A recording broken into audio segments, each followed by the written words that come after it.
And I can say something there if need be.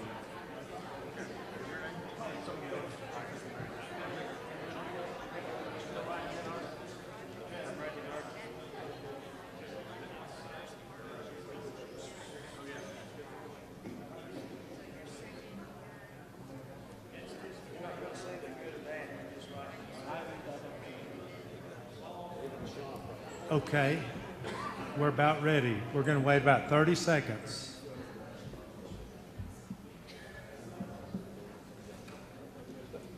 You're the same as me.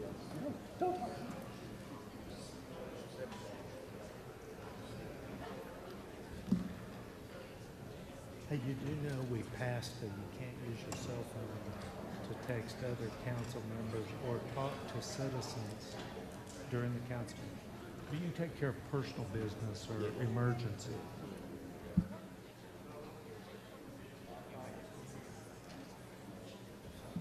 Okay, we're ready to get started. I'll call this regularly scheduled meeting of the Lawton City Council to order. Please stand for the invocation by Councilman Alan Hampton and remain standing for the Pledge of Allegiance. Please bow your heads. Father, we thank you for your goodness, your mercy to us. We thank you that you shine down prosperity on the city of Lawton. We ask that you give us wisdom as we go forward to make the decisions that we need to make, that our city will prosper. And we ask these things in Jesus' name. Amen.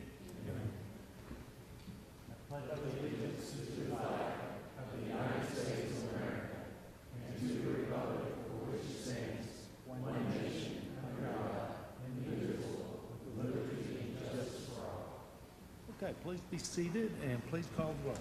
Chapman. Burke. Hampton. Fortenbaugh. Johnson.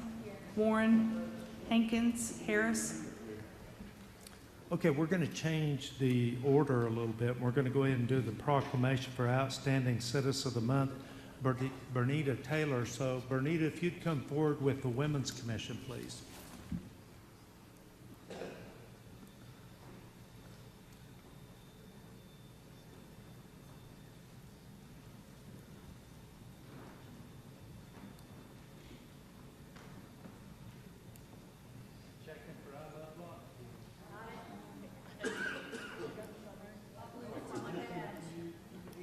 Okay, so I'm going to tell you, this is an important one to me, and we haven't, through COVID, and we haven't got started back very good doing Citizens of the Month, and I love to recognize people, because I'm going to tell you, the community does not work without volunteers doing great things in the community. And sometimes it's not just volunteers. There's others that have paid jobs that are very important too. But volunteerism is so very important. And I'm going to tell you, Bernita Taylor, I'm so impressed with what she does. And is it okay if I invite them to your place to come and visit? Huh? Because at the Might Academy, which is straight north of the VOTEC, Great Plains Tech Center, excuse me. My generation calls it the VOTEC. And she's straight north about 3 or 4 blocks probably in the old, what's the name of the school? Country Club Heights. Country Club Heights School. And what she does there is so amazing. You've got to see it with your own eyes.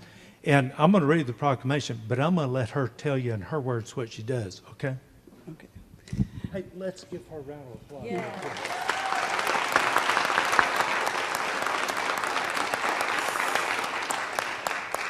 So what we do at Mike Community Development Resource Center is we service the entire family in one location. We have a child care facility there, we have a teen program there, and we have an adult program. We feed at 5 sites in the summertime. We partner with Spread the Word to do our science STEM project this summer. We also collaborate with the church, St. James Baptist Church there. And the most thing we try to do is make sure the little ones are ready to enter into elementary school to middle school to high school to a pathway of life, and that the adults are stable so the little ones aren't getting all this service but going home and they're getting evicted or their lights cut off. So we're very proud of what we do, and we could not do it without the community support. So thank you as well. Let's give her another round of applause. When you've got somebody that does all that she does, we're gonna appreciate her a few times here.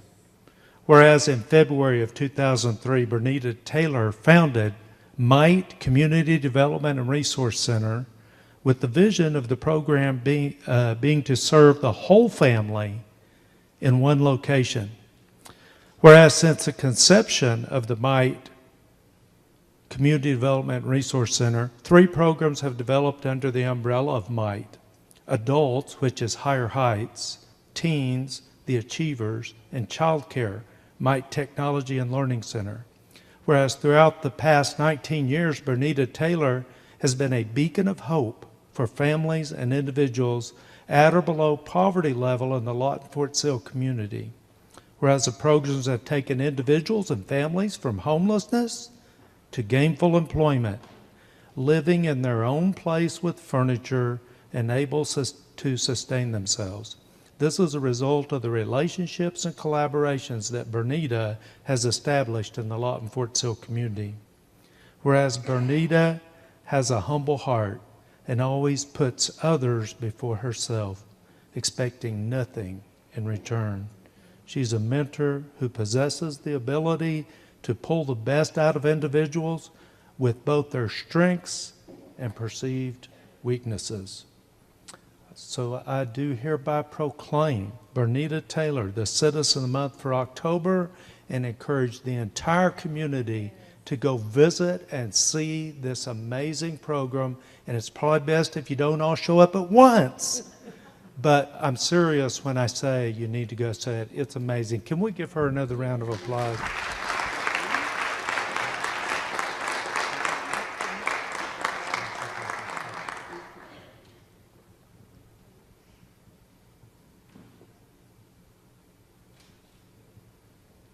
Okay, now we're going to let Christina Whitson talk a little bit. She's this is done. The Citizen of the Month is selected, and they go through a process to get there by the Mayor's Commission on the Status of Women. Christina. Hi, I'm Christina Woodson. I'm the chairperson of the Mayor's Commission on the Status of Women, and this is probably one of my favorite things that we do. In our world, there's so many things that come against us on a daily basis that are hard and sad and hurtful and mean and negative. And so when we can take a moment out of our day to honor somebody, one of our unsung heroes, if I look at her, I'll start crying or something, to honor the unsung heroes in our community, man, it doesn't get any better than that. So I want to encourage you, if you know of some people that do what they do for a passion for others, let us know. You can access the application on the City of Lawton website, and it's just called Outstanding Citizen of Comanche County. And we would love to get your applications, get your ideas, and honor some of these people. Thank you for being here. Thank you, Denise. I'm so proud of you.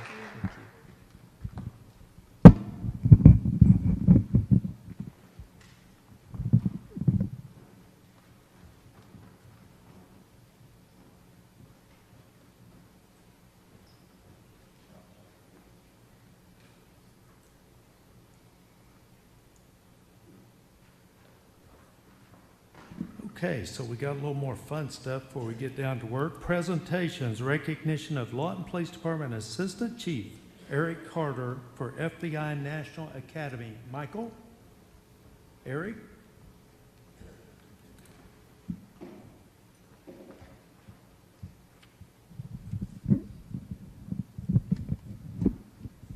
You know, this is where we get to call celebrating the victories, and this is a victory. And I want to brag on Eric a little bit.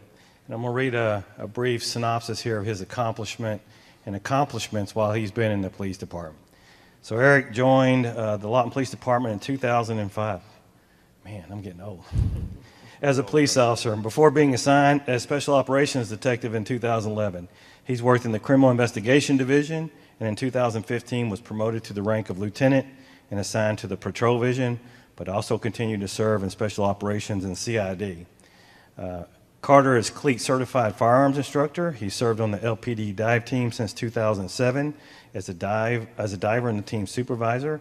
He's been on SWAT team since 2008, serving as an entry team member, a sniper, a team leader, and an executive officer. Now, these accomplishments make it easy to understand his latest achievement.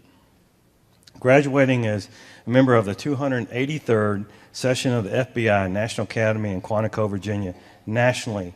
And I think this is a big number to remember, but it's a small number because it's significant. Fewer than 1% of the officers have chance to attend these programs. So fewer than 1% of officers that serve have a chance to go to this academy. Carter went through 10 weeks of advanced communication, leadership, and fitness training. This is a tremendous honor for Assistant Chief Carter of the Lawton Police Department and our community. We're extremely proud of Assistant Chief Carter for this accomplishment, his commitment to his career, and to the dedication to the citizens of Lawton. So let's give him a hand of applause.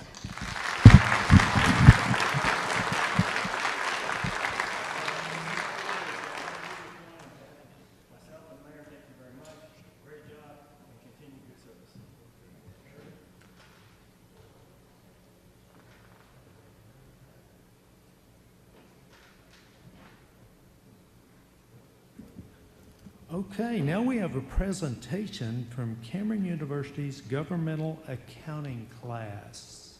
Joe. Mayor, Council, we've been working over the past year in partnership with Cameron University to produce a citizen-centric report.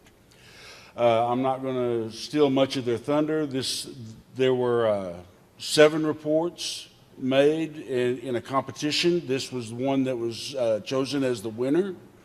And I've asked them to come and make a short presentation over their process and how this all came about.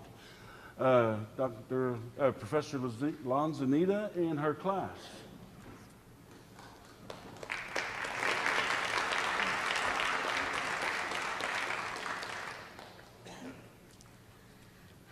Good afternoon. Thank you for having us here. I am Bernadette Lanzanita, professor from Cameron University, and I teach accounting, finance, and business classes. It is a great honor for me and for my students to attend this City Council meeting and present a special service learning project that was a requirement for my class. I am very proud for all my students who are here, 3 of them presenting and the others in the audience, who were able to donate their time and apply specific technical skill sets to come up with this project and apply what they have learned in my government accounting course.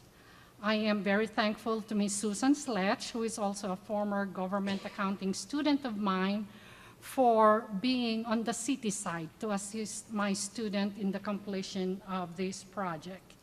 It is through the efforts of my student that a simplified, as you can see on the slide, citizen-friendly financial reports come into being.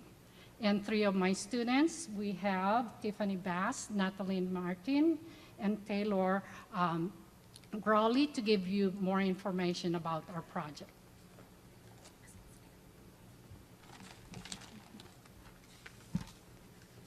Okay, now I'm going to ask you as you come up to give us your name again, because she went through them a little fast and I hear slow.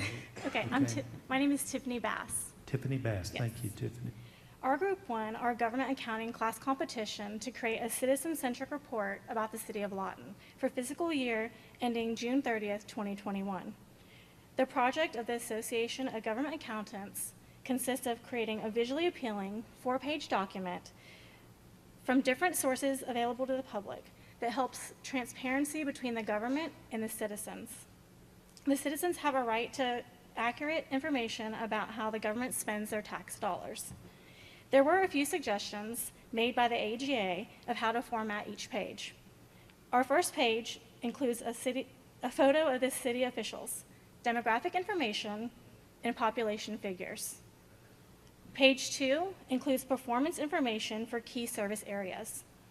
We highlighted remarkable information from the Lawton Public Library, police and fire departments, and housing and community development, to name a few.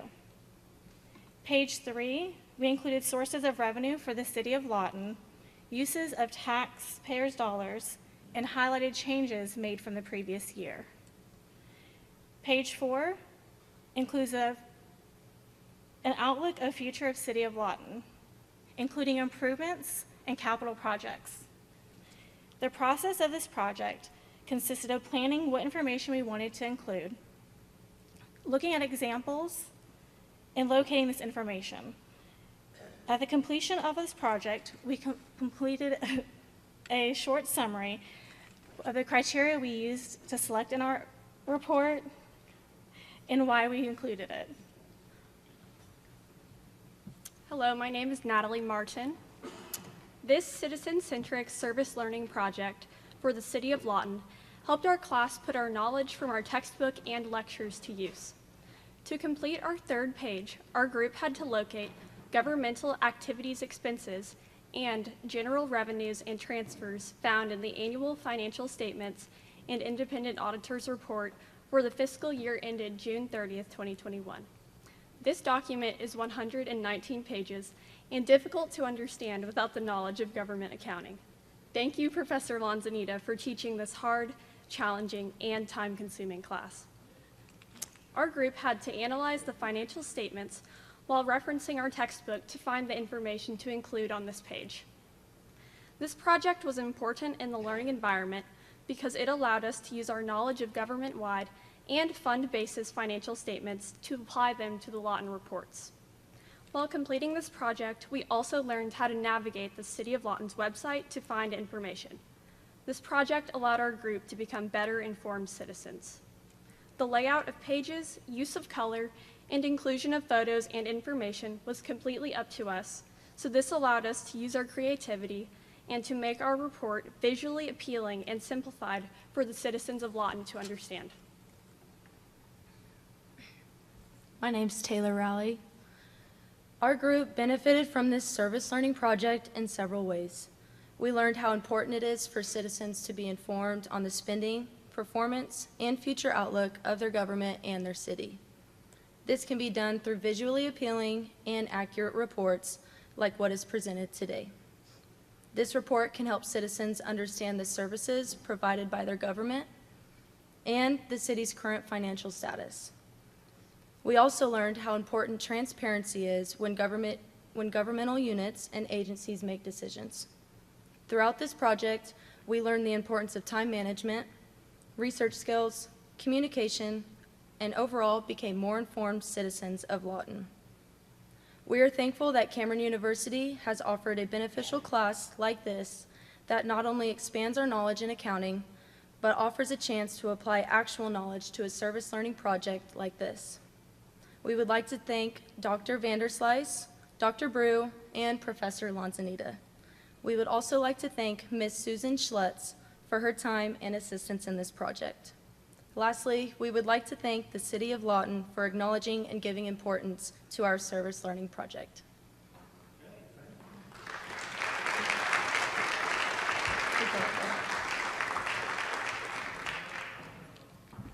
This John, report will be incorporated into our website. These are the other students that participated in this class and in this contest. We are happy to be a part of this project. Susan, come on up here also. Susan spent a lot of time with this class, with this particular project, and we look forward to having more collaborations such as this with Cameron University in the future. Questions? Yes.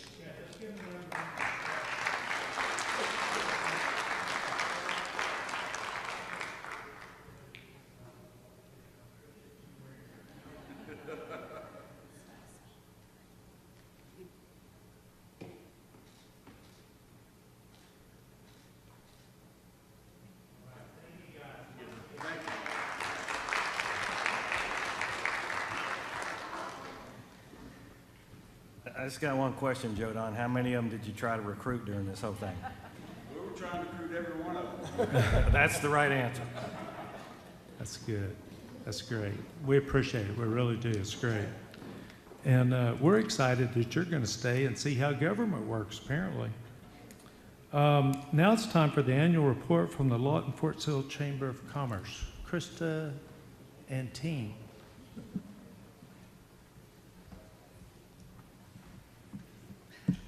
Good afternoon, Mr. Mayor and council members. We are passing out our brochures. This is kind of a long report. I know you guys have it digitally, and then you also have hard copies. So I will move through it kind of fast in an effort to get everyone out of here in a timely manner.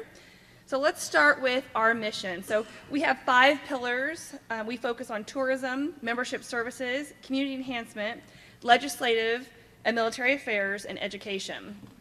Of course, today we're going to talk about tourism.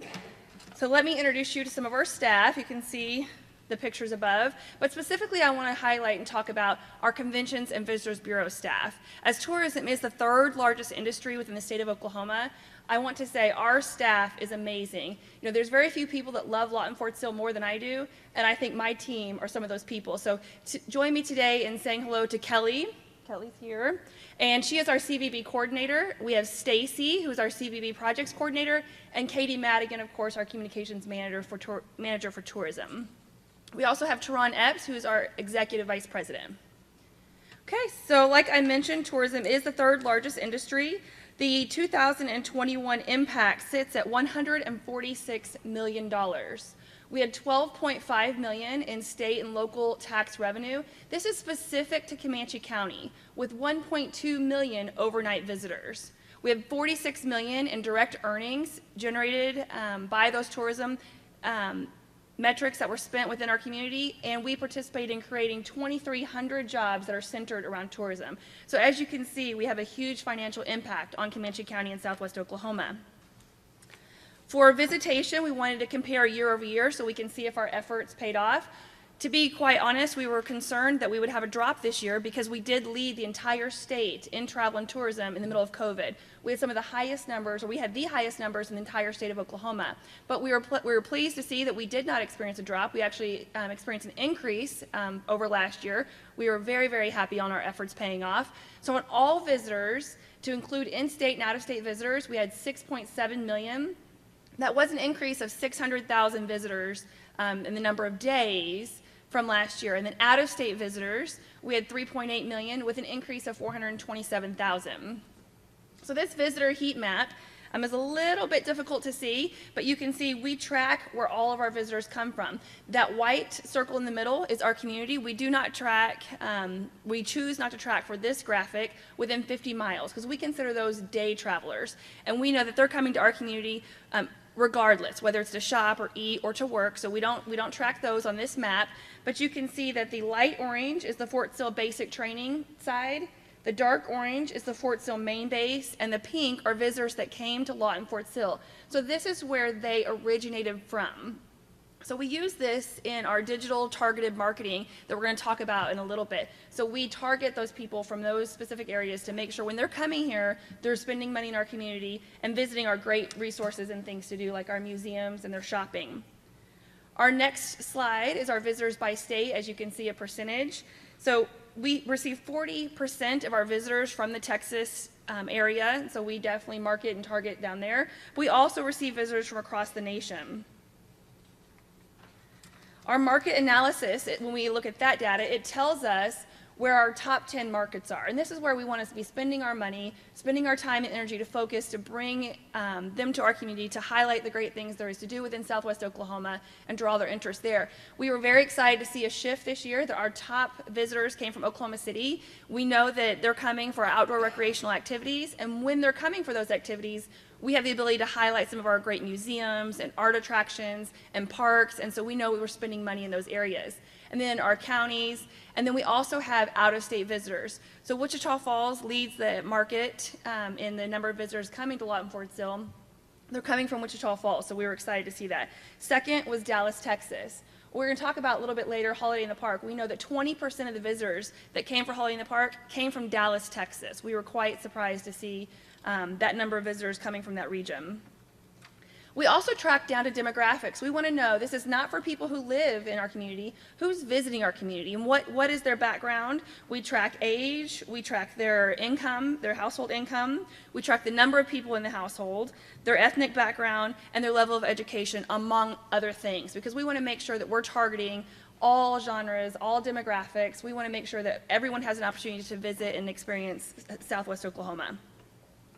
So let's talk a little bit about your investment from the city's perspective in the Conventions and Visitors Bureau. We are very proud to say that we generated, the Conventions and Visitors Bureau, through a contract with the city that you're familiar with, generated $7.1 million for our community as a result of our efforts in marketing and tourism.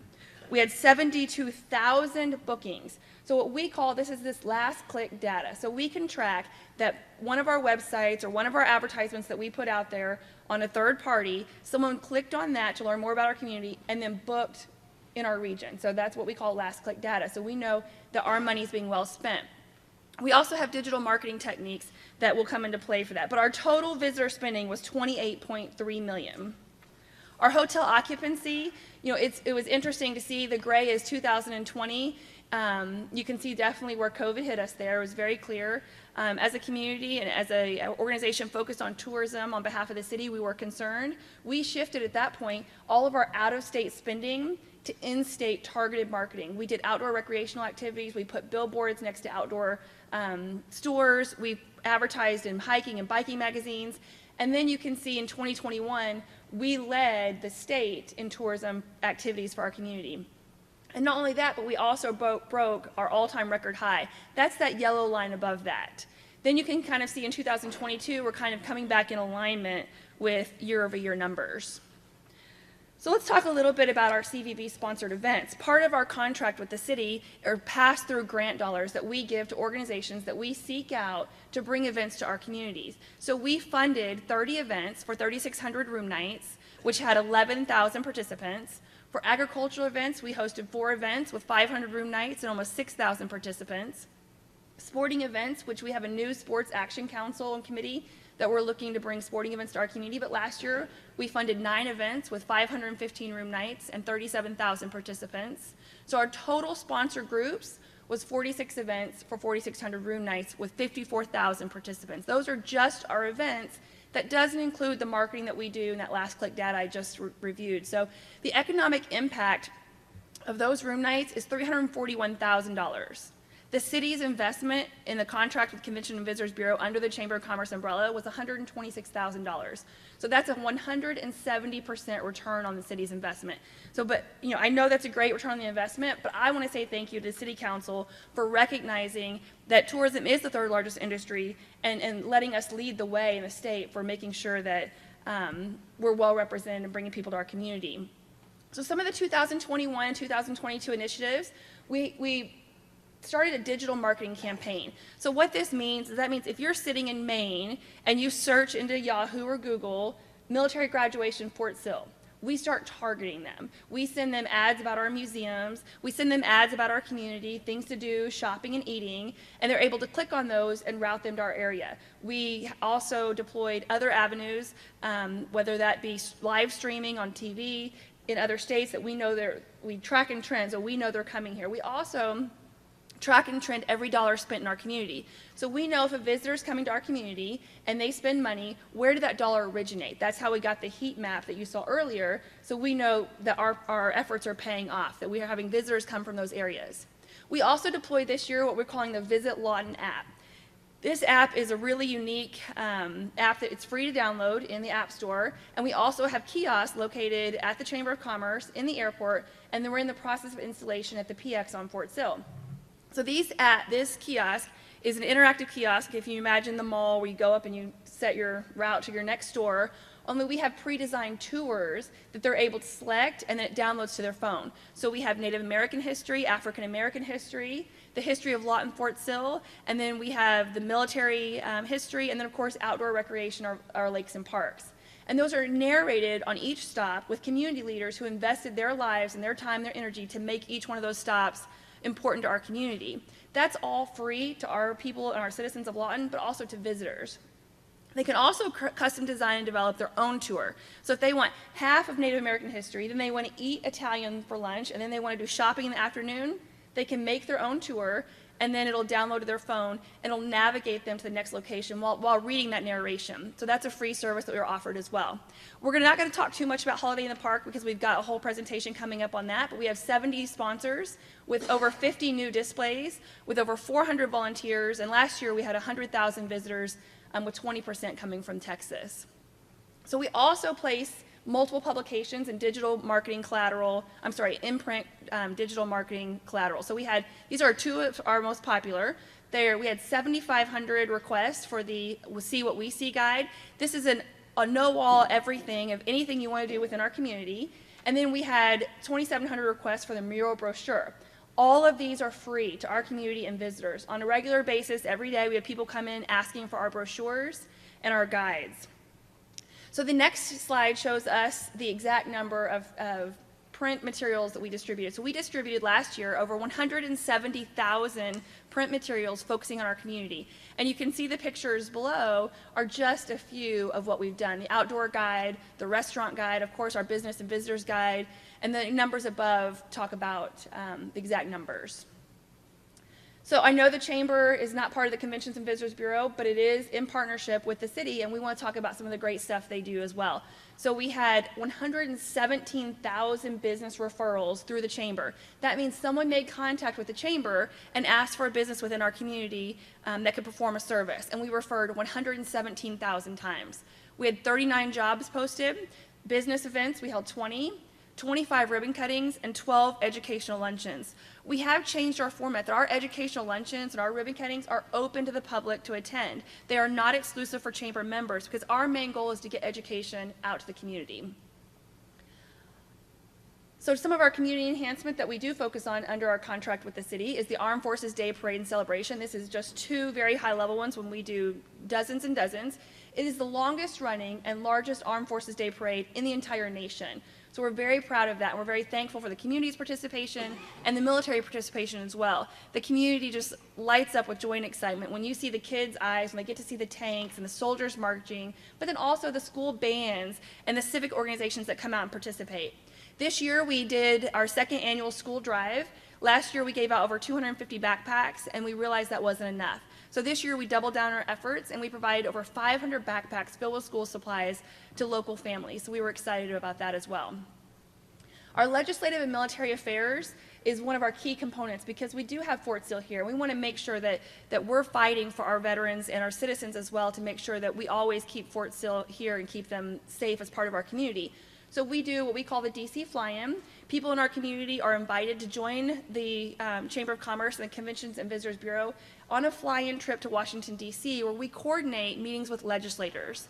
And we talk on the Hill about the importance of our community and what it means for them to support us financially, what it means that the legislators understand what we do, so that way, if there's ever a question, they're definitely going to root for Lawton Fort Sill. We also host the legislative reception. We changed the methodology for this a little bit. It used to be just for Lawton Fort Sill. We have expanded our scope to all of Southwest Oklahoma because our chamber is the largest organization within Southwest Oklahoma. So we invite all other participating chambers and civic organizations to attend the legislative reception. The same thing with the lobbyists, because we do employ a lobbyist to lobby on behalf of Lawton Fort Sill. But what's good for the surrounding communities is going to be good for us. So we now partner and do all that together. We also offer Fort Sill 101, which is a free program that community members can sign up for, and it gives people an experience to what soldiers go through. You attend basic training, you attend graduations, you meet with every single brigade, we do live fires, we go out and we shoot M4s, because our goal in that is for our citizens to understand the importance and the value that our soldiers bring to our community. So it's been a really beneficial program. Okay, our Joint Education Task Force is a key component of our educational umbrella. And so we have formed what we call a Joint Education Task Force, JET Force for short. And so it is a committee that meets, and a couple of the outcomes were we realized that Lawton Public Schools did not have a strategic plan. So the superintendent and the deputy superintendent sit on this task force along with parents and educators from Great Plains and from Cameron as well. But we started the initiative of getting LPS a strategic plan. That was a year-long process that we have now completed. So LPS is now implementing that strategic plan. Another outcome of the Jet Force was Oklahoma, Lawton Fort Sill, the Freedom Elementary, received the first Purple Star accredited school in the entire state. We are very proud of that. What that means for us is that gives us the ability to say that we are trained and we have the resources to provide not just military families, but all families in transition, a higher level of care and a higher level of expectation of meeting their needs during transition. So we are very proud that that was an outcome of the chamber as well. And then the Life Ready Center, of course, we were instrumental in deploying that and getting it ready to go, and that was an idea and outcome of the Jet Force as well. So some of the initiatives that we're excited about was Grow the 580. This is a community-based currency where you're able to go to the chamber website and purchase gift certificates, which can be redeemed over 50 small businesses. This is a free program to our community members, and it's an effort to keep dollars local. We started it in the middle of COVID when we realized Amazon was doubling and tripling in value and our small businesses were struggling. And then our intent was to get rid of it after COVID ended, but we heard the feedback from our small businesses that they wanted us to continue. So I would encourage anyone in the community, if you need a gift certificate for teachers or a friend at work or employee recognition, consider Grow the 580. They're free to purchase and they can be used at any one of the 50 participating small businesses. And then community revitalization is one we just started. So we're very excited to announce that we are going to begin the process of looking at the community and how we can revitalize it. We're starting with downtown, looking at the 2nd Street and all the way through that corridor through Fista. But we're not stopping with downtown. This committee will also be focused on creating districts within our community. So we'll have the arts district that might be, for example, where Vasca is. We might have a Patriot Plaza district. So, that's all to be determined in the future. But we have engaged with tradesmen, architectural and engineering firm, and paid the retainer so we can begin evaluating how our community needs to look in the future for all areas and not just one area, but all of our population within the community. So on my last slide, I've got our different brands, a Lawton Fort Sill Chamber of Commerce, of course, the Lawton Fort Sill Convention and Visitors Bureau, our Lawton, which is our campaign, and then Holiday in the Park, which is under our umbrella, and then Grow the 580, and of course we also oversee and own Lawton Proud, because aren't we all Lawton Proud? I'm open for questions. Great report. Do you have any questions, council? It sounds to me like our investment's about $1 million. The total tourism in the county is 146 or whatever it was. Pretty good return. Yes, that vice versa. Yeah, the investment for the grants program was $120,000, and the return on that investment was well over $1 million. All right. Okay. Thank you so much. Anything else? All right. Thank you, Madge. Thank you for your whole team. And I didn't realize you were. I put that Holiday in the Park update on, not realizing you're already doing this. I apologize for that. But we still want it. Reports by the mayor and city council. We'll start with Ward 2. Okay, Ward 3. 4 and 5. Yeah, thank you, Mayor. We had our parks meeting for Ward 5, and it turned out very well. I want to thank the Parks Department, Assistant City Manager, for all coming and helping us. It turned out to be a very good meeting. I think we're going to have more meetings scheduled. I encourage you to stay. Councilman Burke mentioned the park, Shepherd Park, and the revitalization of Shepherd Park. That's going to be great. I just want to speak about that because, gathering places for our citizens are very, very important. If you haven't been over in that area, the farmers market is really, really kicking off. It's really nice to see other people out there, to meet other people, greet other people, pick up some fresh vegetables. I want to encourage you to go out to that. And if you have any input or want to check out the things going on with that, you can check with the leader or some other places. We have some actual pictures of what that part's going to look like. Thank you, Mayor. All right, and Ward 6.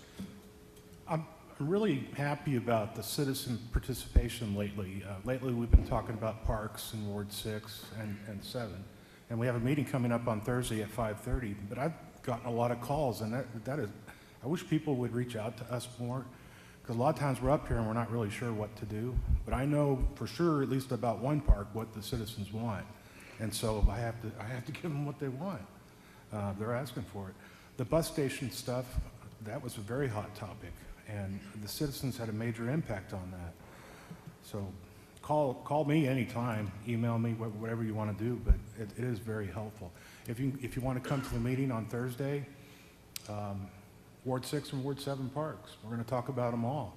And if you like your park and you want to keep it or you want to change it or improve it, make yourself be heard on that. Thank you. Ward 7. Nothing other than to repeat, Ward 7 also has its park meeting, so I've heard from some citizens already, but it'd be great for citizens to be present to actually voice their concern to everyone. Thank you. Okay, Ward 8. And Colonel? Yes, sir. Just a few things, Mr. Mayor. First, just wanted to let everybody know and recognize the fact that there has been some significant traffic and back up a little bit on I-44 on Friday mornings. Most of that is due to the basic training graduation.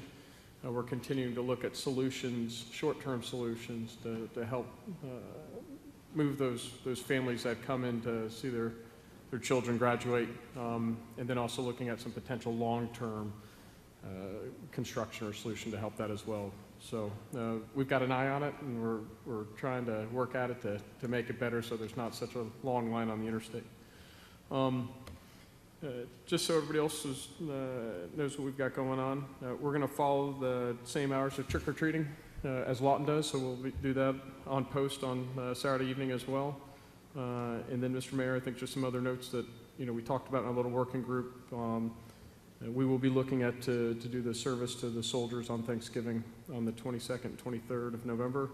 And then Bentley Gate, our gate on Sheridan Road, originally scheduled to open up in November, looks like it's probably delayed to December just due to some supply chain issues.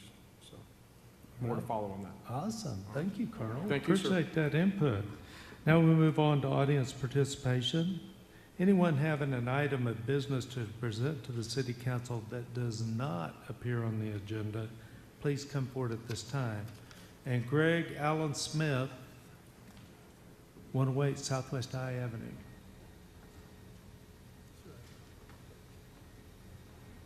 Mr. Smith, come on out.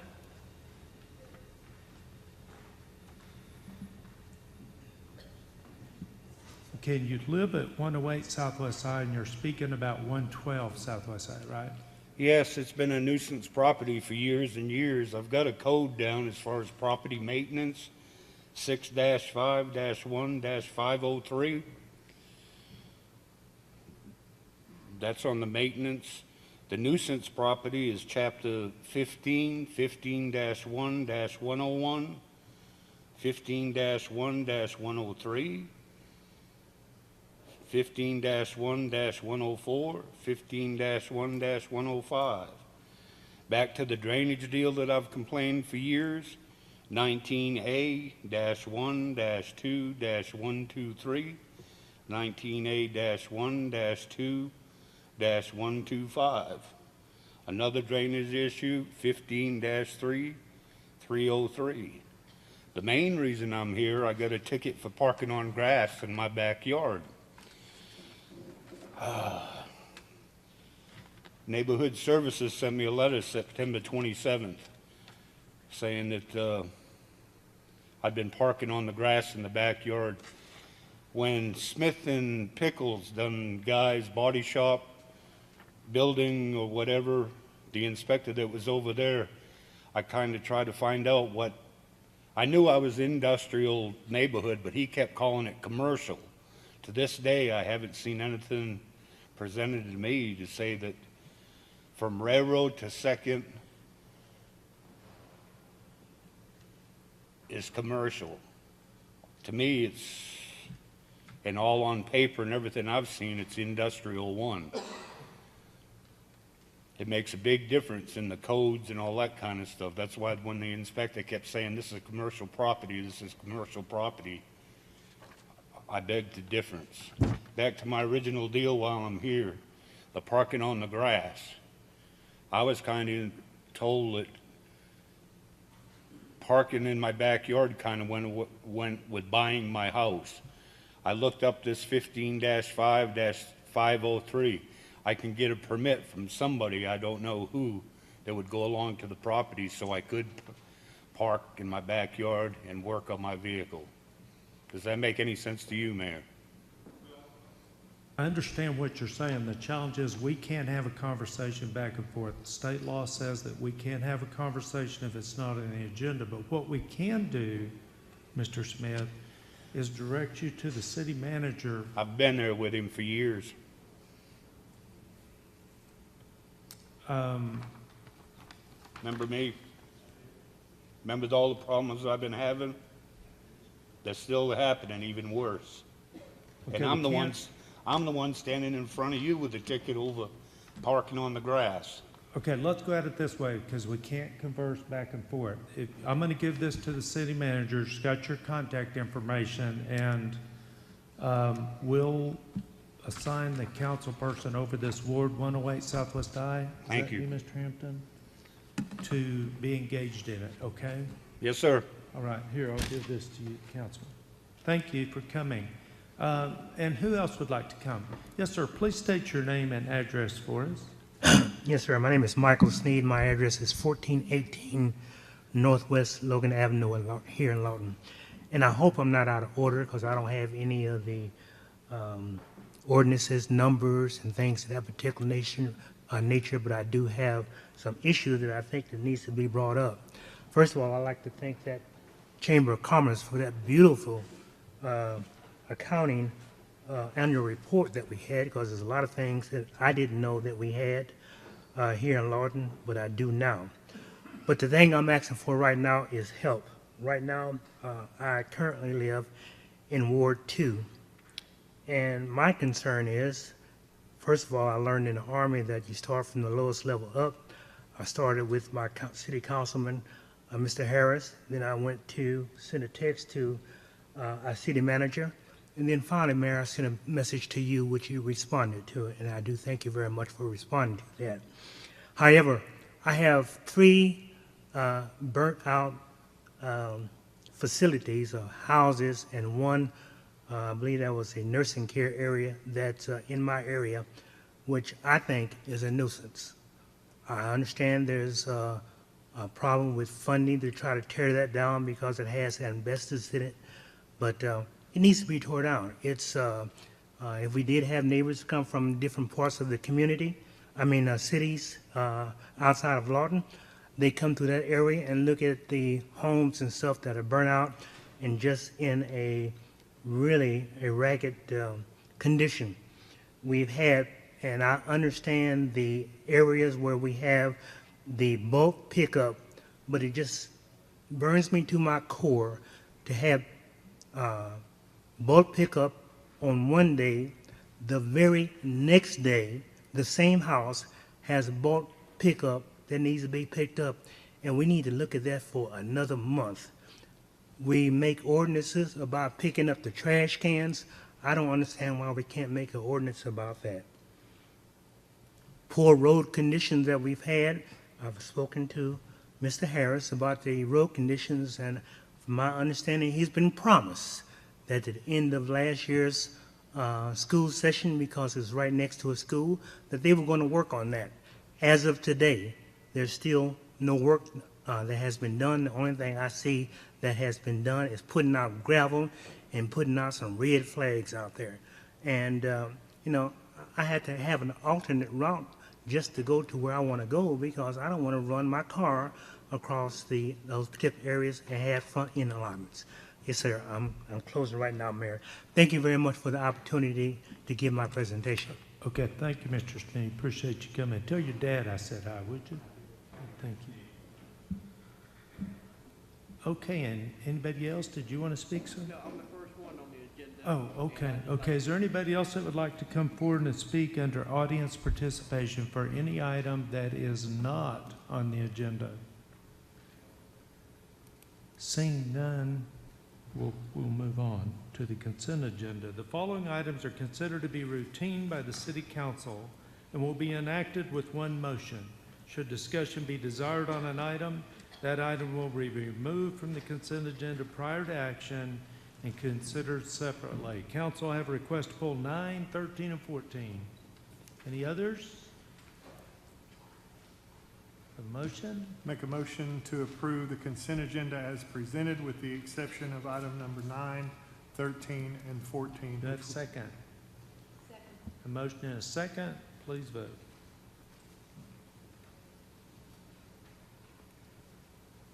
Motion carries 7-0. Bringing up item number 9.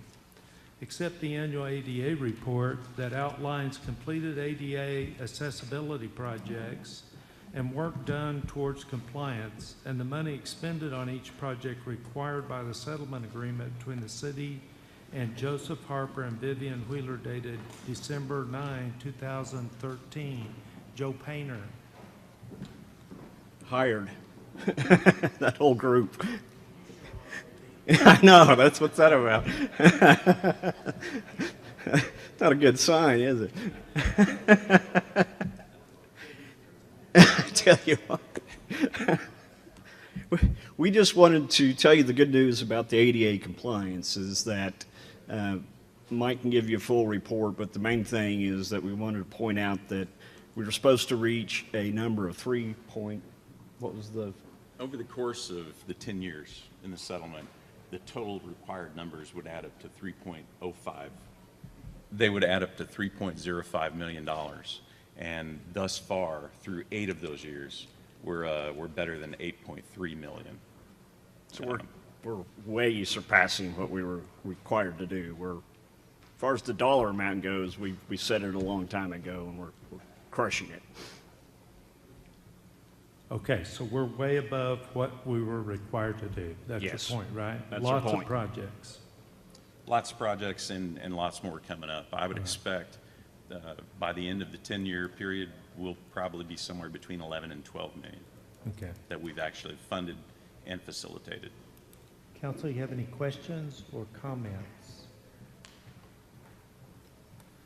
Okay, seeing none, we thank you. We move on to 13. Consider accepting a donation of 2 gift baskets from Raising Cane's Chicken Fingers, Lawton, in the amount of $100 each for a total of $200. Mayor and council, good afternoon. I asked for these 2 items to be pulled. The city manager and I have discussed potentially raising the gift threshold from $100, which is currently in the code, to $500, so he can administratively approve these matters in the future, and we don't have to put it on the agenda. So if it pleases council, we'd like to bring an action item back next meeting to change the code to allow the city manager to administratively approve these gifts. Okay, so we can't take action here, but we can look at the city attorney and let him know if we're interested. Can we, I don't even understand why this is such an issue. Why we've done 100, why we're doing 500, why we don't do 1,000, because it just doesn't make sense to me. People are donating money to us and we have to accept that. So let's set it at 1,000 or 2,500 or whatever that number is so that he can accept the money and these people can get recognition for what they've done. I'm not saying we don't recognize them, but obviously it's crazy that we're coming here for $100. Yeah. Mr. Warren. I was just can't second it, but I'd say 1,000 for sure. For sure. Mr. Hampton. Yes, how long has that $100 been on there, John? And was there a reason that they set it so low? Because it's been on there a while? It's been on there for a while. I don't know exactly how long, but it's a good amount of time. But Mayor, we do still need to approve items. I got you. Mr. Harris. Yeah, where are these gifts intended to go? I mean, what was the purpose of the donation? I can speak to that if you'd like to. Come on up. Mayor and Council, this is Mitchell Dooley, our newly appointed Deputy Parks and Rec Director. Mayor and Council, how are you doing today? I'm happy to be here at my first City Council meeting for the City of Lawton. Thank you for having me. To answer your question, sir, those donations were to be provided for a program at the Owens Multipurpose Center for one of the programs that Aaliyah is running. So that's the purpose of those donations. Yes, sir. Any other questions? Can I get a motion? Move to approve. Motion for approval, is there a second? Second, is there discussion or debate? Please vote. What are we voting on? We're voting on number 13 to approve number 13. To approve, okay. We're not changing anything. Yeah. That's got to be, Mr. Harris, it's not in the agenda item to do what was discussed, so that'll come back at a later council meeting. So are we're voting. You're voting for approval. There we go, 7-0, motion passes. Item number 14, consider accept a donation of 3 family of 4 packs from OKC Incredible Pizza in the amount of $120 each for a total of $360. Do I have a motion for approval? So moved. Motion for approval, and I heard a second. Discussion or debate? Please vote. 7-0, motion passes. Moving us to business items, number 21. Hold on just a minute. Oh, I'm sorry, go ahead. Mayor, we have a gentleman here from out of town that's going to catch a flight. I believe his house is the first house on the D&D discussion. Is that correct, sir? So I just want to let you know. Which one is it? 59 Southwest 49th Street. Okay, it's the first one. Okay, who's going to be our staff information source on this? Okay. Okay, looks like you're ready to go. Hold a public hearing and adopt a resolution declaring the structures located at 59 Southwest 49th Street, 712 Southwest G Avenue, 720 Southwest 46th Street, 803 Southwest H Avenue, 908 Southwest I Avenue, 1145 Northwest Oak Avenue, 1510 Southwest Oklahoma Avenue, 1511 Southwest Douglas Avenue, 1710 Southwest D Avenue, 1807 Southwest C Avenue, to be dilapidated pursuant to Section 651 Lawton City Code, ordering the owner to abate the nuisance, authorizing summary abatement, and authorizing the city attorney to commence legal action in district court to abate the nuisance. Good afternoon, everyone. I'm Terry Bayonis. I'm the interim supervisor for Neighborhood Services, and our first property is 59 Southwest 49th Street. It currently has inactive utilities. You'll see that there is some issues with the soffit. There's rot and decay. There are some little bit of trim issues as well as some foundation issues. And somebody has done a lot of cutting in the back, so we also have quite a bit of limb debris in that's in the back that if the owner is not already planning to have that taken care of, we will also have it abated if we need to. Any questions? Seeing none, I'll open the public hearing. Anybody wishing to come forward and speak on 59 Southwest 49th Street, please do so at this time. Yes, sir, and I need your name and address. You can just leave it in its holder. Okay. If you want to. Well, my name is Larry Olive, and I am the owner of that property. And I'm proud to say that the photo you're looking at right now does not look like that today. That has been removed. That has been removed. There's a little bit more that's going to be removed. The only reason why it wasn't removed overnight today was because of the storm last night. Okay. I am working on basically redoing this. That's why you see that, because actually I came in here and started cleaning up the place. That's why you see a bunch of limbs and stuff down. Those limbs have been picked up. Matter of fact, I spent the weekend hauling it off to the landfill. So that's been taken care of. And again, you know, we're working on rehabbing the house.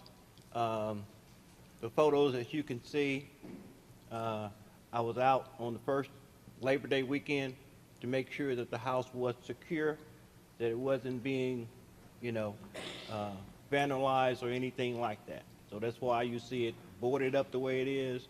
You see the doors have been secured to keep anyone out. Trespassing signs that's been put up, you know, so that way to kind of deter anyone from, you know, saying, oh, okay, this No one's watching this to do it. So yes, I am working on it, has been working on it since September, and yes, I live out of town.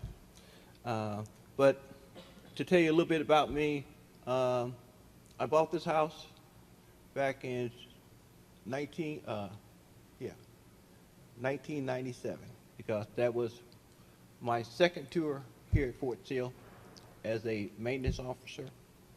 I chose to keep the house because I want to be able to provide affordable housing for the community.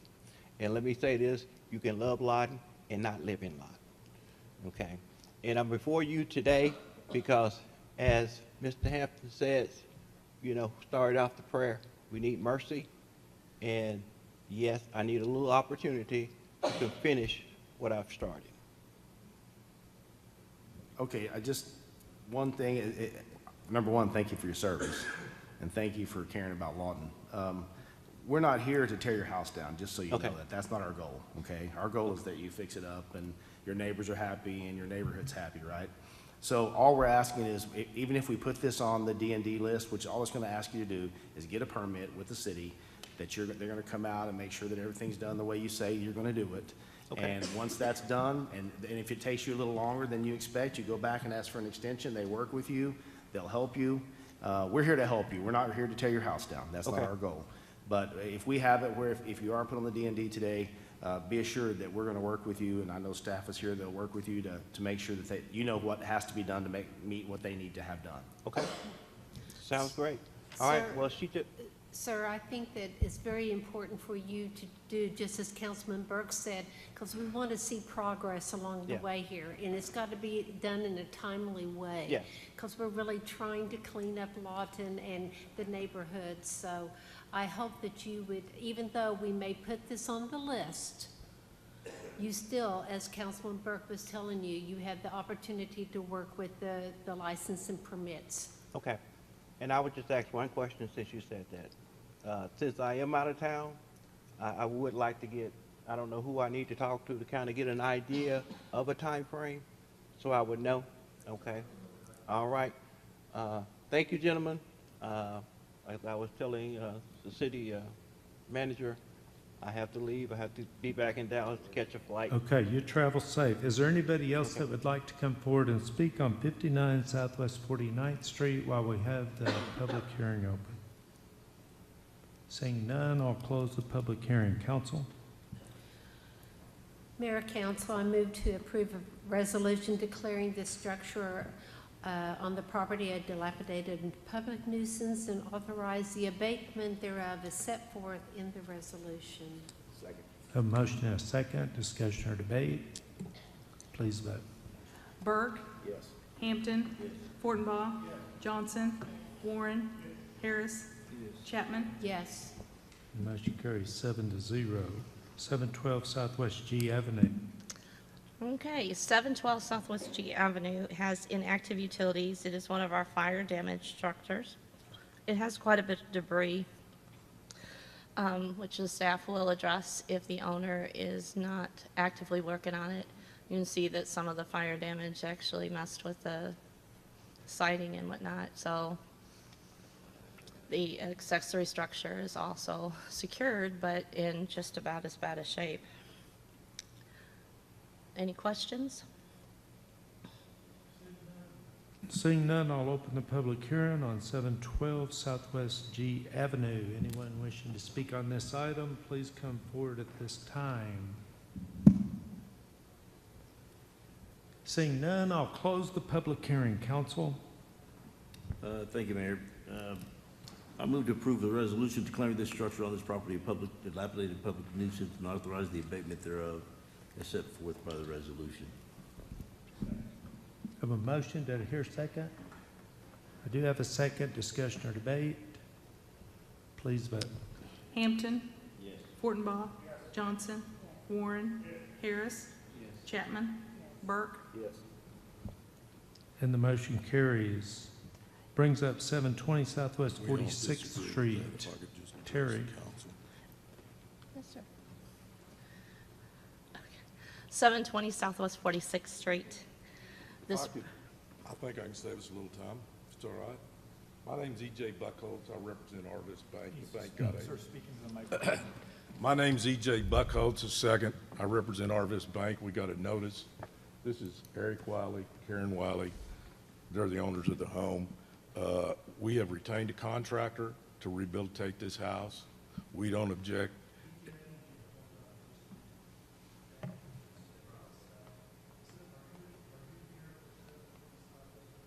I am. Yes, sir. Thank you. 720 Southwest 46th Street. It does not have, it actually does have active utilities right now, but it does have some exterior work, rotting trim, decaying soffits, and just run down exterior at this time.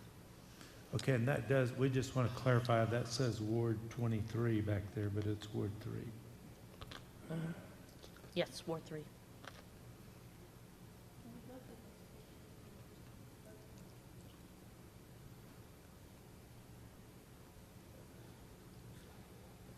This is the front and some of the soffit area that is in disrepair. Does it have utilities? It has active water at the current time, yes.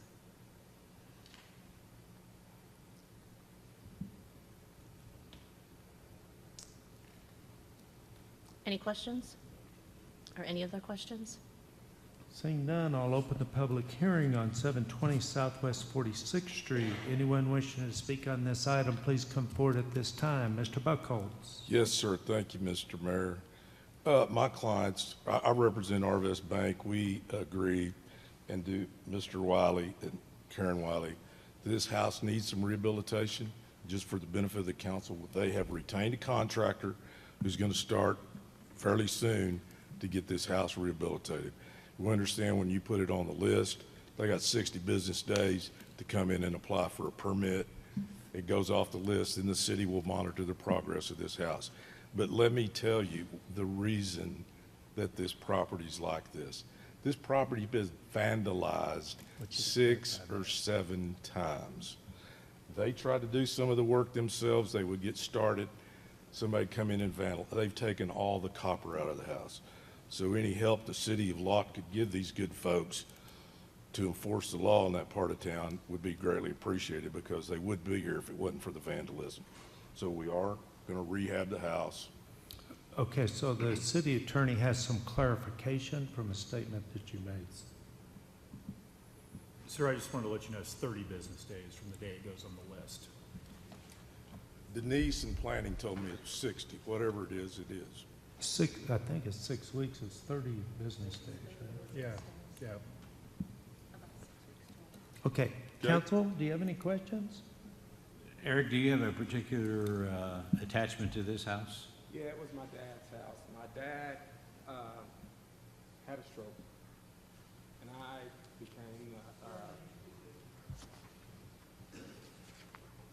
My dad had a stroke, and his whole right side, he's right-handed, so his right side was gone. So I became the care holder or whatever. So I was doing it out of my pocket and what he made from his retirement. So first thing I had to do is move my dad out the house. So I had him out the house, and I started on the inside. I had everything just about redone in the inside. The roof blows off. So I had to get that fixed. Get the roof, then I had somebody come in, friend of a friend, trying to cut down on price, because this was coming out of my pocket. And if you guys know, I've been a teacher for 27 years. It's not like we make millions. So, and after he came in and fixed it, 2 months later, blows off again. So between fixing that, I moved my dad out. He moved in with one of my siblings. I went in and started fixing the house myself. Shortly after that, that's when it got vandalized. They just stole all the copper out the walls. I came back in. I got a plumber, which is, like I said, it has running water, because I got the house the plumbing is all, plumbing all works in there now, because I didn't know that they take the copper out and put plastic pipes in. So that's all done. The only thing I has to work on now is the outside. I have all the stuff for the inside, but I can't do it now because now I got 2 kids in college, and if anybody knows, OSU is $22,000 a semester. That is not cheap. And so, yeah, he's on scholarship, and then I got another one that's in college also. But anyway, beside the point, I got a contractor come in because I can't do it. I decided I was stopping everything, become administrator this year, and I had to break up an altercation and tore my bicep, so I cannot do it. So I hired a contractor to come in and do it, and he's supposed to start as soon as possible. So do you understand if we put this on the list, you still have those 30 working days or approximately 6 weeks to pull your permits and get working on this with your contractor? Yes. Okay. Yeah, and it won't cost you more because your contractor's going to have to pull those anyway, right? So whoever your contractor is, he's going to have to get them to start with. So, Yes, so I just have him get down here and get his permits so he can go to work. Okay. Is there anyone? May I add that as you're working on it, as long as you're showing progress, they'll let you continue to work on that. Well, and then you stay in contact with them. Okay. Right? Is that correct, Sid Man? Okay, ma'am, you're wanting to speak. Please step up to the microphone. We just wanted to come and make sure it wasn't going to be torn down before I actually pay this young man. Because I'm a disabled veteran and I can't work, so. We this do is- not want to tear down Okay. homes. We want these homes to be refurbished. Is there anyone else that would like to come forward at this time and speak on 720 Southwest 46th Street? Seeing none, I will close the public hearing. Council? Mayor, Council, I move to approve a resolution declaring this structure on the property a dilapidated public nuisance and authorize the abatement thereof as set forth in the resolution. Have a motion and a second. Discussion or debate? Please vote. No, we don't have the permit yet. Fortenbaugh, Johnson, Warren, Harris, Chapman, Burke, Hampton. And the motion carries. Moving us to 803 Southwest H Avenue. Terry. Thank you, sir. All right. 803 Southwest H Avenue. Get this over here. It also has active water account. I believe it has a newer owner, but we have had to secure this property at least 6 times between 2018 and 2021. We haven't had to do anything so far for 2022. The shutters have been put on, from what I've been told, by a new owner. So we are hopeful that maybe they will continue to improve on this property, but at the time being, there's still rotting and decaying soffits, trim, deteriorated exterior. The underside of the porch is also got rotting wood, as you can see. So it needs a little bit of TLC.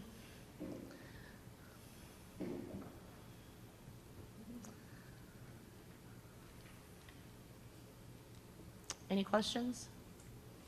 Seeing none, I'll open the public hearing on 803 Southwest H Avenue. Anyone wishing to speak on this item, please come forward at this time.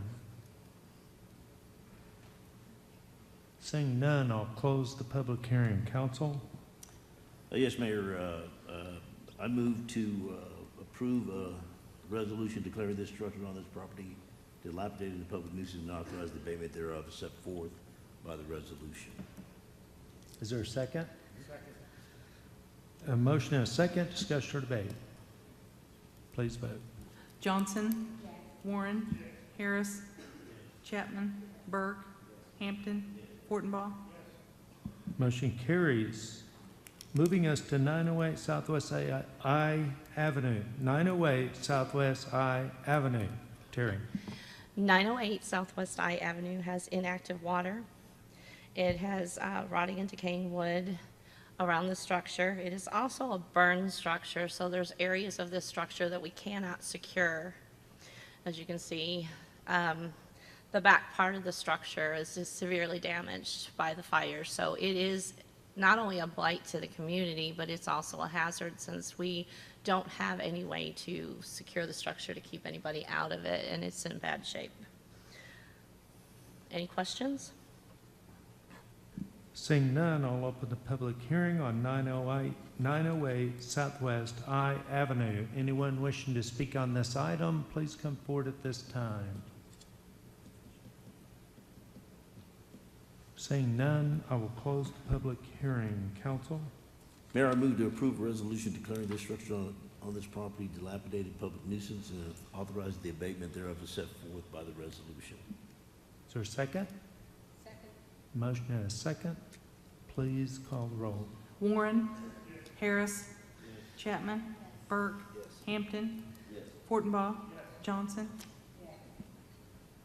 And that motion carries, moving us to 1145 Northwest Oak Avenue. Terry? 1145 Southwest Oak Avenue. Northwest Oak Avenue is an active water account. It also has decaying trim and exterior wood siding, rotting soffits, and it also has some foundation issues.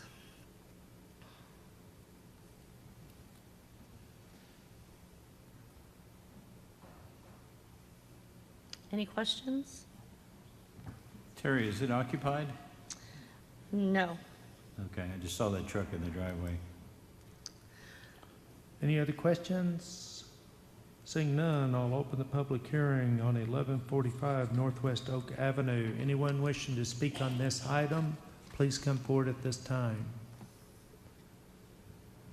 Seeing none, I will close the public hearing. Council? I'll move to approve a resolution declaring the structure on the property a dilapidated public nuisance and authorize the abatement thereof as set forth in the resolution. Is there a second? Motion and a second. Discussion or debate? Please vote. Harris. Chapman. Burke. Hampton. Fortenbaugh. Johnson. Warren. And the motion carries, moving us to 1510 Southwest Oklahoma Avenue. Terry? 1510 Southwest Oklahoma Avenue has inactive water. It is another one of our burn structures. There's significant damage on the inside and outside. Rotting and decaying exterior that hasn't been damaged by the fire. And it has miscellaneous debris scattered about that neighborhood services will address if we need to. Any questions? Seeing none, I'll open the public hearing on 1510 Southwest Oklahoma Avenue. Anyone wishing to speak on this item, please come forward at this time. Seeing none, I'll close the public hearing. Council? I move to approve a resolution declaring the structure on the property a dilapidated public nuisance and authorize the abatement thereof as set forth in the resolution. Motion and a second. Discussion or debate? Please vote. Harris. Chapman. Burke. Hampton. Fortenbaugh. Johnson. Warren. Motion carries, moving us to 1511 Southwest Douglas Avenue. Terry? Okay, and 1511 Southwest Douglas Avenue has inactive water. It is also another one of our burn structures we're bringing today. It's got deteriorated exterior and missing siding. The roof is deteriorated. There's rot and decay across the soffits and overhangs. And there's also a big hole in the side and in the back of the structure which cannot be secured. So again, it's one of those that is going to be a hazard for the community because we cannot secure it in the condition it's in. Any questions? Seeing none, I'll open the public hearing on 1511 Southwest Douglas Avenue. Anyone wishing to speak on this item, please come forward at this time. Seeing none, I will close the public hearing. Council? I move to approve a resolution declaring the structure on the property a dilapidated public nuisance and authorize the abatement thereof as set forth in the resolution.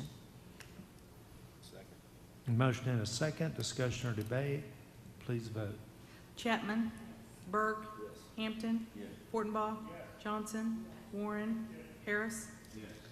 Motion carries, moving us to 1710 Southwest D Avenue. Terry? Okay, 1710 Southwest D Avenue has inactive water. And there's a portion of this property in the front where Part of the wall is missing. I'm not sure if it's due to fire. I'm not aware of there being fire damage, but it is something that's not securable at this time. It has rotting and decaying exterior, soffits, and roof.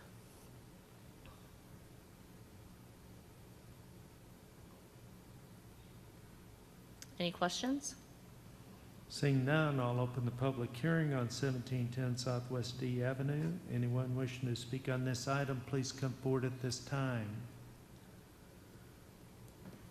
Seeing none, I will close the public hearing. Council? Mayor, I move to approve resolution declaring the structure on the property a dilapidated public nuisance and authorize the abatement thereof as set forth by the resolution. Is there a second? Motion and a second. Discussion or debate? Please vote. Burke. Yes. Hampton. Yes. Fortenbaugh. Johnson. Warren. Harris. Chapman.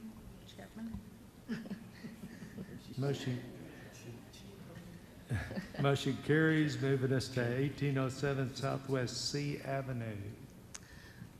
Okay, 1807 Southwest C Avenue. It has inactive water. The upper windows in the second story there are broken and unsecure at this time. It has got a deteriorated structure and trim, soffits, and roofing.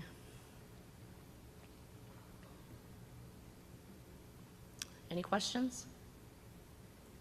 Mr. Hampton? Oh. Seeing none, I'll open the public hearing on 1807 Southwest C Avenue. Anyone wishing to speak on this item, please come forward at this time. Seeing none, I'll close the public hearing. Council? Mayor, I move to approve a resolution declaring the structures on this property a dilapidated public nuisance and authorize the abatement thereof as set forth by the resolution. Is there a second? And discussion or debate? Please vote. Hampton. Fortenbaugh. Johnson. Warren. Harris. Chapman. Burke. Motion carries. Moving us to item number 22. Consider approving a resolution fixing the amount of general obligation bonds, Series 2022, to mature each year, fixing the time and place the bonds are to be sold, designating a paying agent, registrar, approving the preliminary official statement and distribution thereof, ratifying and confirming a continuing disclosure agreement, authorizing the clerk to give notice of said sale as required by law, and fixing other details of the issue. Joe Don. Yes, sir, and council. This is part of the 2017 voter election of a little over $55 million in bond issues. The goal has been to try to keep our millage level at a constant rate of about 11% or 11 mills. And this is about this issuance will be about twice as much as what we were anticipating to do at the election. And the result of that's going to be we're going to reach our max of $55 million well before the 2028 timeframe. We're looking at more like 2026 right now before we need to do something in addition to maintain this funding. If you have any specific questions about the funding, I've got our financial advisor, Chris Gander, and our bond attorney, Lynn Driver. I do have a question, and it's just wanting to make sure that we've got this assessment rate right after what happened. I don't know, so assessment value may be a better. Mayor, we're gonna bring Chris up because I asked Chris this probably more times than he cared to hear to make sure it's correct. So Chris, you want to go ahead and talk about that? So what the mayor's asking is he just wants to make sure our tax rate doesn't go too high. And so the net assessed valuation just grew a lot more than it has historically. We've talked to the county assessor multiple times to verify those numbers are correct, tried to figure out specifically what it is. We've compared it to other communities similar to size of Lawton, and ultimately we agree that those numbers are correct. One thing I'll say, to add on to what Jodan said, is the authorization in 2007 was for $55,300,000, and then we issue a series of bonds each year, and that drives the tax rate. And each year we recalibrate. So I'm just saying if we were wrong and it went high, we would just come in the next year and lower the bond issues. So as it relates to that, during the election, the promise to the voters was to try to average what you historically had been, which is the 11 mills. And since that time, we've averaged 9.82. So, I mean, we're a full 1 to 1.5 below, and the tax rate this year is 10.04. So, I mean, to average 11, some years we need to be above, some years we're going to be below, but our target is 11 mills, and we've been well below that thus far, and I think we'll hit our target when we finish the program in a couple years. So Chris, this, and your and our discussions in this were related to as whatever amount that we're able to levy against that millage affects the end rate, so to speak, when we'll be able to borrow money against the GO bond issuance, right? So more money, less time frame. So this gives us about, and if I remember our conversation correctly, about 4.25-ish years it's left at the rate that we're on right now if it stays steady. That is accurate. So in our projections on the net assessed valuation, which is basically the value of all the property in the city, we use a 2% growth rate. And so once again, when growth comes in at 8% instead of 2%, we have a larger tax base to spread that debt service over, and that's why we're able to increase the size of this year. But yes, by doing that, as Jodan talked about and the city manager talked about, we'll be able to issue these bonds a little bit quicker than we expected. So we probably have 4 years of authorization left. And so if you guys want to maintain a CIP plan consistent with what you've done in the past, you'll want to have an election, you know, sometime well in advance of that, so that the tax doesn't fall off. Any questions? Mr. Mayor? Yes. Chris or Jodan, I'm not sure. I'm new to the council, so I'm kind of baffled by the whole process. But what I thought I heard Chris say was that because the increased valuation of the property, we can issue more bonds this year, but yet still stay at the 11%. And so, but that will shorten the time that we'll be able to issue them before we get to the 55 million. Is that correct? The 55 million is the max we can offer. We can go out for. That's what the voters approved. Right. So once we hit the 55,300,000 mark, We're 300,000 mark, we're done. We Okay. cannot issue any more bonds until the voters have approved us to do so. So we could have issued them all at once, but what we said was, no, we're going to keep Well, it at but, this. yeah, we're gonna, yeah, Okay, and we were so- targeting that level to keep our Okay. millage at. So as the appraisal rate goes up, we're able, 11% is a greater percentage of that, correct? I mean, 11% is a higher number. Even though we keep the percentage right, the amount goes up. Is that correct? Yeah. Yes. You may be asking what time it is, and I'm going to tell you how to build the clock. So Yeah, I'll try not to, but and that's but- okay, because I kind of need that. But I'll try to keep it short. You're the banker. Let me see if I can make it a little easier. So the net assessed value increased. So the millage rate against the net assessed value allowed us to have a larger issuance this year. Does that make sense? So the property value went up, the millage rate stayed the same, so we're able to borrow more money against that net assessed value. As Chris has spoke about in the future, we estimated it to be at 2%. This year it was much higher. So again, higher property values against the same millage rate gives us more money that we're able to get this year. And as Chris spoke about in the future, we will adjust that millage rate to make sure we stay where we're supposed to be until we reach that $55.3 million. Fair enough? Totally accurate, but to make that make sense, there's a bunch of rules and laws that you kind of need to kind of follow along. And so as it relates to GO bond issues in the state, to kind of keep cities from ever getting in trouble, they require us to have level principal payments. So instead of going out and having a $1 million payment every year for 10 years, you're going to have $1 million of principal and then your interest. So every year you're paying off the same amount of principal. So the first year you have a high payment and then a little bit less, a little bit less, a little bit less. So every year, every one of the bond issues outstanding, the debt service gets smaller and smaller. So the only way to maintain that tax rate is to fill in the holes each year after. And that's why school districts that do GO bonds do the same thing. They fall under those same rules.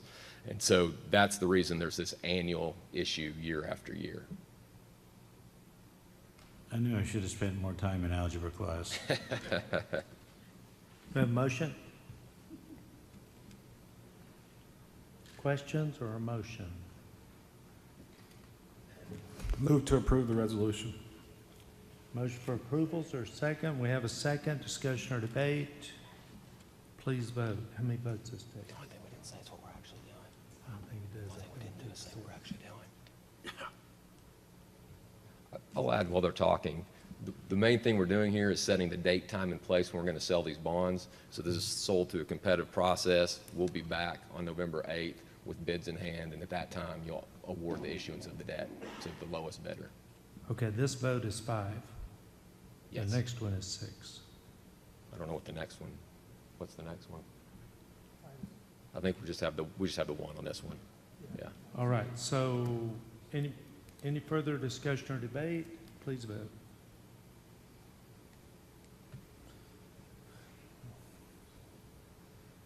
Okay, we lost one, so it's 6-0, and the motion carries. Thank you.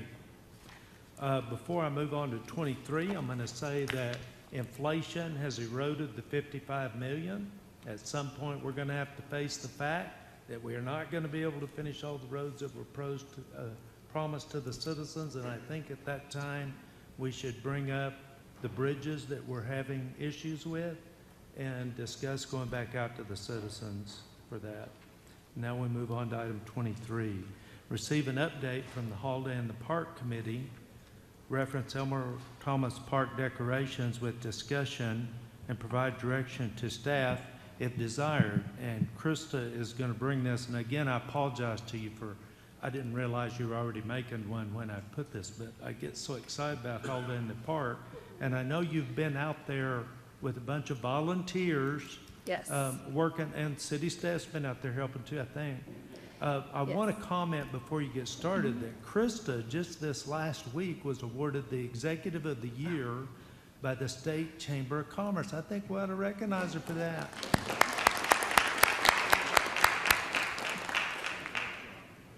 Okay, it's yours. Thank you so much for that. It was quite a surprise, but I'm happy to represent, and I'm fortunate to represent the state of Oklahoma on that level. So, Holiday in the Park, I do want to note that the chamber staff and myself are volunteers, just like so many other community leaders that jump out and help us. So we want to give a mid-season update. So just to recap from last year, we had 70 sponsors. We provided 47 brand new displays. Phase 1 power expansion was completed. Last year, we had over 400 volunteers, and we had almost 100,000 people come through Holiday in the Park last year. $237,000 came from community donations, $65,000 came from the city partnership, and Holiday in the Park gave over $8,000 back to local nonprofits in our community who were out there volunteering on behalf of Holiday in the Park. They received 20% of all donations received during their shift for their nonprofit that they were passionate about. We do have a 5-year strategic plan in place. I do want to cover one highlight from the strategic plan is that we are hoping to roll out an around the world theme. So by year 3, we are going to have the 7 continents represented with different cultures from each continent. So this year we purchased 3 to 4 displays from each continent of the 7 continents, but we won't roll out that theme till year 3. That way we can celebrate the cultures. We are a very diverse community, and we wanted to represent what Lawton Fort Sill actually looks like to our people. So that's our big strategic plan that won't be able to roll out because we're going to have to purchase a few displays each year, but eventually we'll have a different theme for different areas of the park. We are still working towards things like the Ferris wheel and the carriage rides that will just take some time to get there, although we are growing. If you look at how we're doing so far this year, this is as of October, so this is year to date, we have more than 50 sponsors. We already have more than 60 brand new displays.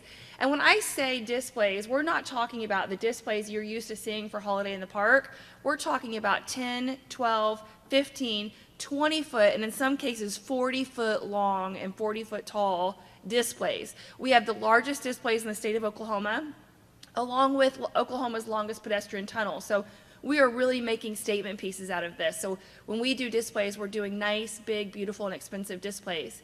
Phase 2 power expansion will be done by the time we open on November 19th. That is going to allow us to provide light displays all the way down 6th Street to Ferris intersection. So we'll continue to grow Holiday in the Park. This year, we're excited to announce that we've also doubled the size of the winter skating rink. Last year, that winter rink generated over $40,000 in revenue.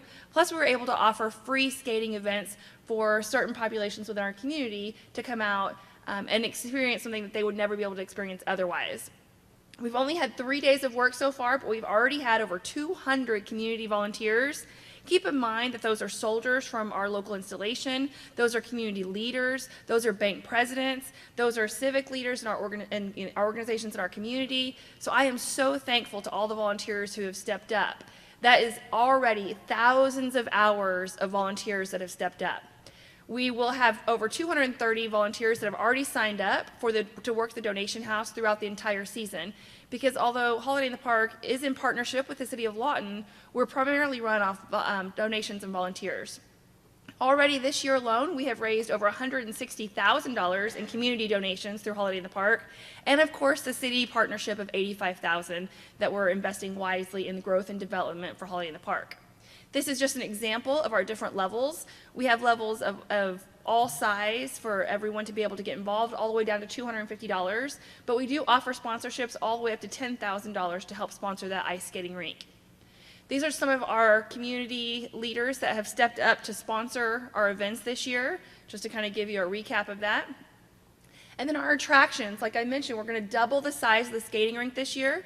We have Oklahoma's longest pedestrian tunnel, and of course, everyone's favorite, they loved it last year, is the petting zoo. We offered it 2 weekends last year. They have committed to building a semi-permanent structure that will sit out in the park for the full 6 weeks, and they will be available for our community to experience every single weekend through the holiday season. Our new attractions that we're very, very excited about is an interactive orbs and trees with a tablet. So we wanted to focus this year on getting the community engaged. We wanted the community to be able to come out and have some control over Holiday in the Park. So they could walk up to the tablet and they can change the colors of the displays and the orbs and the trees. They can make them dance. They can make them choreograph to the music that's playing. If their favorite color is OU or OSU, they can make them orange and black. I think that's OSU. I'm not quite sure, but definitely crimson and cream for OU. And then along with RGB trees and all of that will be interactive. We also have stepping stones. If you're familiar with the movie Big, where the kids and the adults get on and step on it, we'll have that same thing, but with Holiday in the Park stepping stones that will change colors and play to music. Those stepping stones are right there on the left.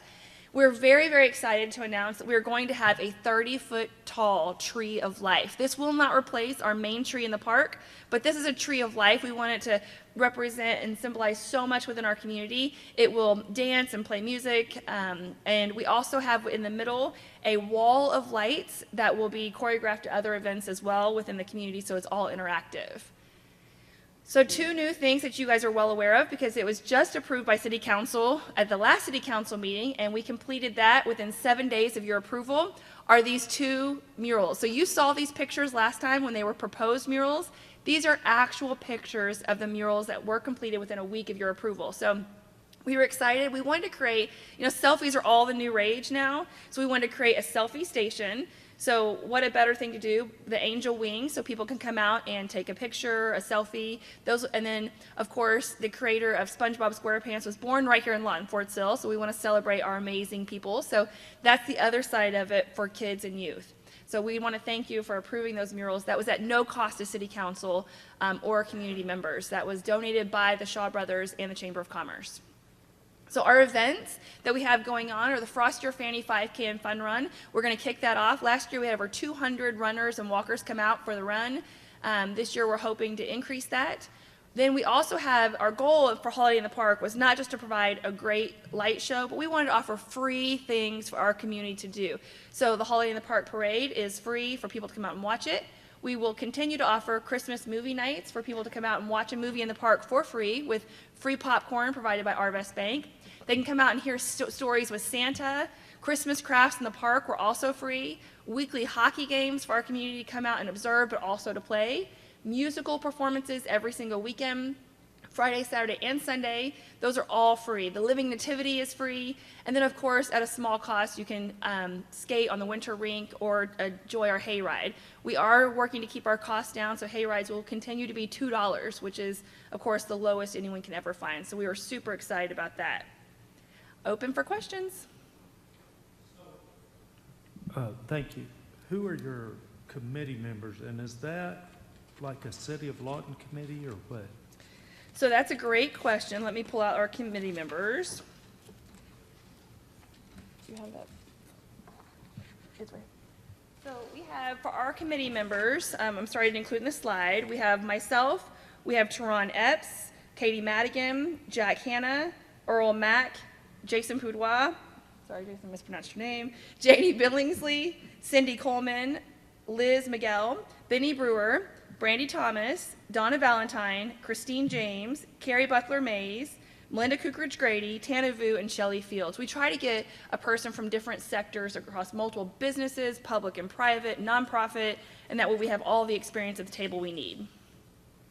So I asked for a reason, and thank you for reading those names off. They deserve to be commended. Yes.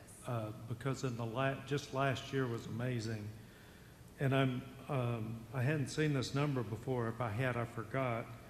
65,000 was the city partnership. That doesn't include our investment in electricity. No, that does not. But the community donations were 237,000?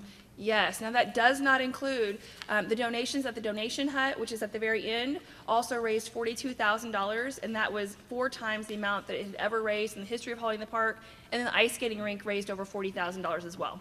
And that's not included in that 237? No, sir. That's just the donation to buy the displays? Yes, and I do want to make it very clear that there is no paid position on Holiday in the Park. We are all community volunteers, and the only thing that we spend money on is investment in Holiday in the Park.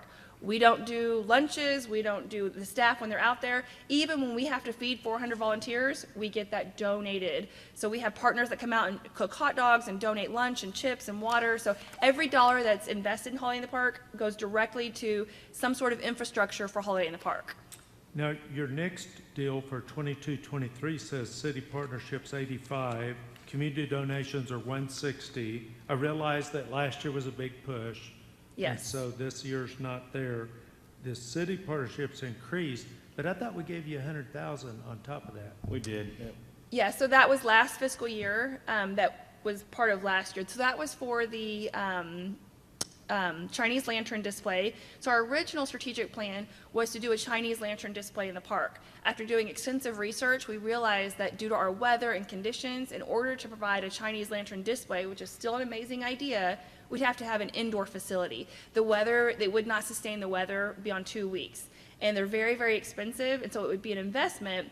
And so knowing that, we have to find an indoor location to be able to provide that. We were looking at the Armory and remodeling that, revamping that, and making like a Christmas market and a Chinese lantern display area and then storage off-cycle. But I know there's other plans for that, but that's where that money was originally allocated. Okay, so it's not spent on the lanterns. I understand our weather's worse than China, I think is what you're saying. But what are you spending it on? So we increased our displays this year. We've already ordered more than 20 displays than we ordered last year. And then we also did some neat projects like the 30-foot tall Tree of Life and the other things that we talked about today. Okay, well, I think you're doing a great job of raising community dollars. That's what's really set it off, not the city donations. But the city's getting quite a bit of money invested. Yes, I think we sir. have about $500,000 in electricity. Although all of that's not hauled in the park, it probably will be when you consider I could see this thing expand in amazing ways, and you using the amphitheater type thing as Yes. that continues to develop. And we put a lot of three-phase down there, I think, right? We did, Mayor. It's about $600K, and Krista's very creative, and she's like, "Can we have more power?" And I'm like, "Where?" And she's like, "We need to go here." And I'm like, "I don't know." And we want to put a Ferris wheel. So we're working on it. We'll see if we can get a Ferris wheel in, if we can get the power down there. But there's been a lot of electrical expansion out there in the park, and I I got to congratulate Chris and her team because they've done a heck of a job, and staff for that matter for helping them put all this stuff out and then wiring it all together and make sure it all works. Everybody's done a great job. That sounds like a pretty good spot for applause. Yes. Now, you're doing a great job raising money, but I'm going to tell you, we're getting some investment in you. And you're a 501c3 that's not a part of the city organization. I'd like to ask you to consider inviting a few council members to be on your committee, okay? And I'll just leave it at that. Council, do you have any comments that you'd like to make? I just have a question. For the parade on November the 19th, it starts when? So the parade starts at 6 p.m. Okay. And the run starts right before that. Yes. The last year we had great feedback. We tried a new concept where we ran the 5K in the middle of the parade route. And the runners absolutely loved it. They said they felt like they were running the Boston Marathon, the New York City Marathon, because all the parade watchers came out for the parade were cheering them on. So it was really exciting. So we're going to do the same thing that we did last year on that. Do you want to know my oh, I'm sorry. No, it's okay. Do you want to know my favorite display? Please. It says, I love Lawton Fort Sill. You know, Looks a lot like this. Could we have guessed, right? Yeah. But I will say, I was, you know, I was expecting that. But I will say, when I was working the donation hut at the end, of course, I have a motive. I want to know what the community loves. And so I would ask people as they drive through, they go, wow, it's so cool. These displays are so awesome. So I would ask, what are your favorite displays? And the two displays that they cited were the I Love Lawton Fort Sill and the Buffalo. And so I thought about it long and hard. I thought, no offense, Mr. Mayor, but I thought, I love Lawton Fort Sill. We have racing cars that are 40 foot long. We have blimps that fly in the air, and you're going to talk. And then I realized it's about community pride. They feel like the I Love Lawton Fort Sill and the Bison is speaking to them about their community pride, which they're feeling through Holiday in the Park. So that made sense, but I was surprised in the beginning. Mayor, I got an update, and I think Chris is going to be excited, but Rusty's telling me that we will be able to get the power in, so it looks like we're going to have a Ferris wheel. Great, great. Mr. Burke. Well, we're really excited because she drives me crazy with Lita stuff. But, you know, not only did the city, in 2007, I was the first chairman of Holiday in the Park. We had the big bulbs, you know, that everybody's put on the big, ugly Christmas trees. Yes. We had those. So we've come a long way. Yeah. And getting the money from the city every year that this council approved has been now in its second year, has meant so much. Absolutely. And the electrical. And Lita produced how much last year for the Holiday in the Park? I forgot how much. 15,000, around that number. How much did we donate to you to give? Lita gave money for you. I forgot it was a Yes, lot. we were able to complete Oklahoma's longest tunnel. Yes. Yep. And we helped with the skating rink. Yes. But what I want to say is, it takes leadership, but it also takes and it's a lot of work on the holidays when you don't want to be there really. I've been there, done that, right? When the one thing doesn't light up and you're trying to figure out why it's not lighting up, and the prairie dogs ate the wire. Yes. You know, that's what you're looking at. That's the truth. It's just the God's honest truth. So all I'm saying to you is you've done a great job. I know she called me the other night about donating money for the Ferris wheel. So she's already got that wheel rolling. I'm promising Yes. you. So she's not playing. Yes. But I'm very proud, and she's a good friend, but I'm also very proud of the hard work that you and your staff specifically do for free. You don't get paid extra for this. And you can blame that on the mayor. But you don't get paid extra for this. I said you can blame that on you. But you guys are doing a great job, so thank you for all that you're doing. Thank you. I will say, I recognize my staff too. I'll tell us, whether it was Christmas Eve and the volunteers called out, Kelly's a perfect example. You know, she jumped right in and went out and collected donations because we knew that we collect on average $2,000 a night in donations. That's another display for the following year, and she didn't want that to happen. But if we were out there changing fuses, but the money does mean so much from City Council, but I will tell you the one thing that means more than that money is the staff participation from the City of Lawton. We can't do this if staff isn't out there with a good attitude, making things happen, and helping us finish it. We're able to put up the displays, but we can't drive the trucks that deliver the displays. We can't, work with the electrical boxes because those are City of Lawton property. So having that collaboration, that partnership is imperative. And the other thing I wanted to ask while I had the floor is for the council to consider looking at, we finally got ATMs in the park. We worked last year for Holiday in the Park to get ATMs out there, and we couldn't quite do that. It is a cash-based business. People are out there wanting to spend cash. So we would like that during the 6 weeks that the city of Lawton is out there collecting ATM dollars, that those dollars be reinvested back into Holiday in the Park. As you all know, I do have a strong strategic plan that hopefully, not hopefully, but eventually Holiday in the Park will be self-sustaining, and it'll generate more revenue than the city invests through tax dollars and through tourism dollars. But in the meantime, you know, every dollar and every employee that the city of Lawton provides out there is so critically important to us. If I can ask one more question, that's something we did early on that we haven't done in the last few years, is getting with ODOT, with Jay over in Duncan, and say, we want the signage out on the highway that says Holiday in the Park exit here. Yes. Okay, coming from both ways. We're no different than Chickasha, and they get theirs for free, so are we. So just ask, okay? His name's Jay, so Jay told you to call Jay. And Jay said to call He Jay. will get you those big signage and put them out there, and they're lit up all the time, and they mean a lot because people just driving through our community will stop. Yes, and we do have, thank you, Jay, or Councilman Burke, but we do actually have billboards now in Texas and north of Lawton, too, that'll help direct traffic. But last year, we did have 2 specific nights where traffic was backed up all the way to the highway. And they called me to say, I hear you're this person in charge of this. Can you help? I said, what do you want me to do? I can't route traffic on the highway, but it's a good problem to have. Yeah, thank you. It is quite a feat, all the work that has to be done to do this. And Councilman Burke brings this up. Of course, we're not in competition here, but are we? Are we? I didn't say that he did. Are we getting to be the main Christmas attraction? Or are we? We're getting there, right? Well, I will say, I tell my team and my board for Holiday in the Park that, you know, we're in competition with ourselves, and I feel that on every project we do. So, you know, we'll never win because next year we want to beat last year. But I would say that, you know, the one thing that's hurting us is tenure. You know, if you've got a reputation to being the leading display, it's going to take several years to overcome that. But I think we're doing that with growth and development and the great service we're providing at the Holiday House.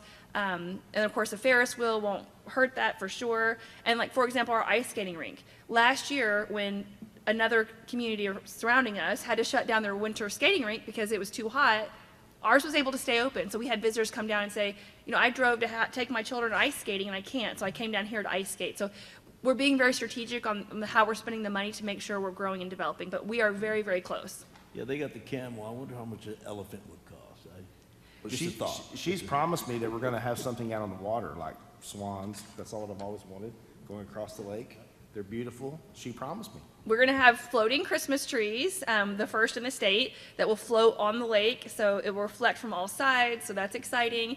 I may have also promised a Santa flying off into the sky. I don't know, but I can't come through on that. But I appreciate that vision. Ms. Johnson. I just wanted to say, Krista, and to your staff and also city staff, you guys are doing an awesome and amazing job. And one of the things I want to point out, and you mentioned and touched on it quickly, is not only is this something for the entire community, but those nonprofit organizations that stand out there in the cold, shivering, and collecting on the way out, and you all giving back. So I think that's really one of the highlights of the event. So thank you for that. thank you. It's important to us that they give their time and their skill to us, and we want to donate back to them what we can. Do we still do Frost Your Fanny? We do. So we do Frost Your Fanny, and then immediately after that, the parade. So we've merged the days, so it's all November 19th. Good, because when you're out there by yourself at night collecting money, you're frosting your fanny. You are literally frosting your fanny. Yeah. Yes. I had heard, though, the last race, it was kind of warm. It was a warm day. Yep. But my suggestion is sweat and then go sit on the ice and you'll frost your. Yeah, cover it both. Okay, so I love the Ferris wheel idea. If we can make it happen, we just have to understand what we're looking at, and I think as a community we can figure that out. And I appreciate your vision in making this bigger, and I can't wait to bring my grandgirls back out this year. Thank you very much. Let's give her a round of applause.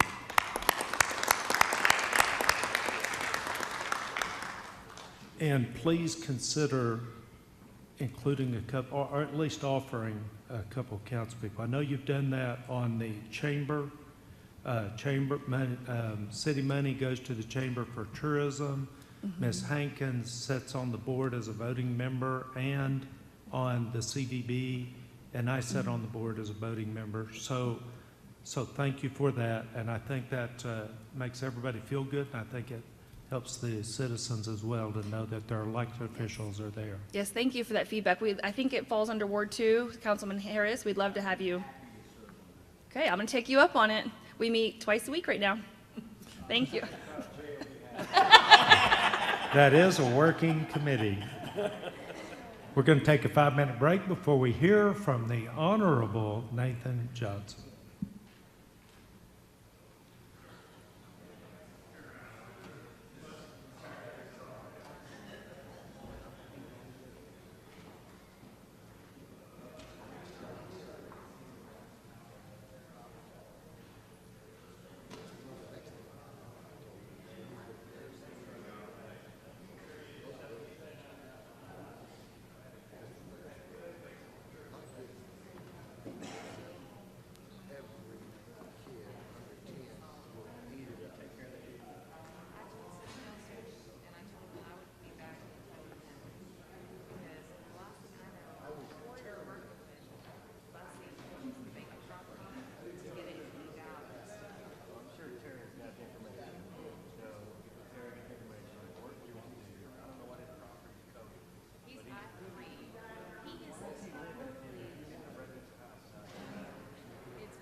Did good. Okay, and I'm a little nervous. All right, it's okay. You did good. You got better as you went along, you noticed, didn't you? Well, some of the properties I'm familiar with, so I had more to talk about. The other ones, I just kind of went. Well, that's what you gotta do I sometimes. gotta fake it until I Act make like you it. know what you do. Trust me, I do it. I feel better now.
2 minutes.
Council, if you'll make your way to your seats, we're going to get started in about 15 seconds.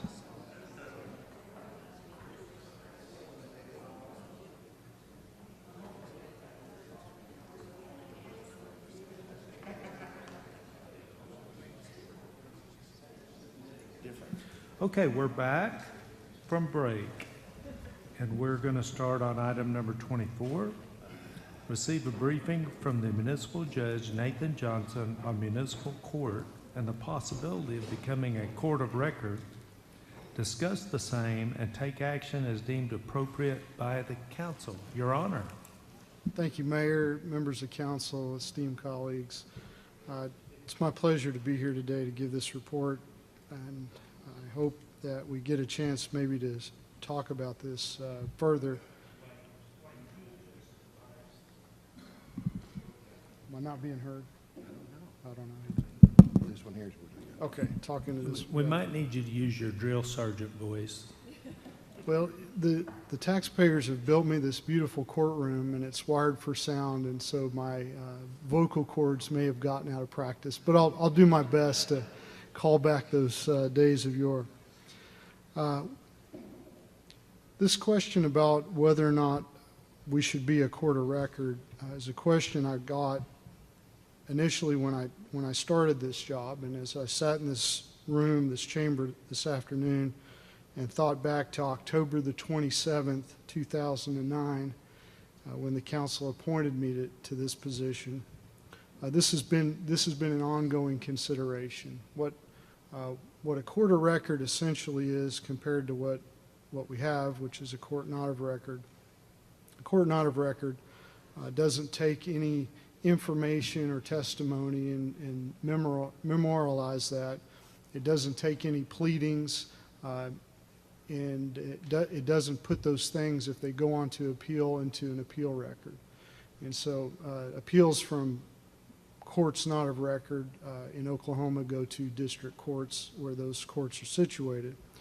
Courts of record, particularly in the context of municipal courts, are like district courts, trial courts. Anything that happens in a trial court, in court, will be memorialized with a record, a court reporter typing down everything everyone says, any pleadings that are filed in the case, and anything really that happens in that case is subject to being reviewed by the Oklahoma Court of Criminal Appeals.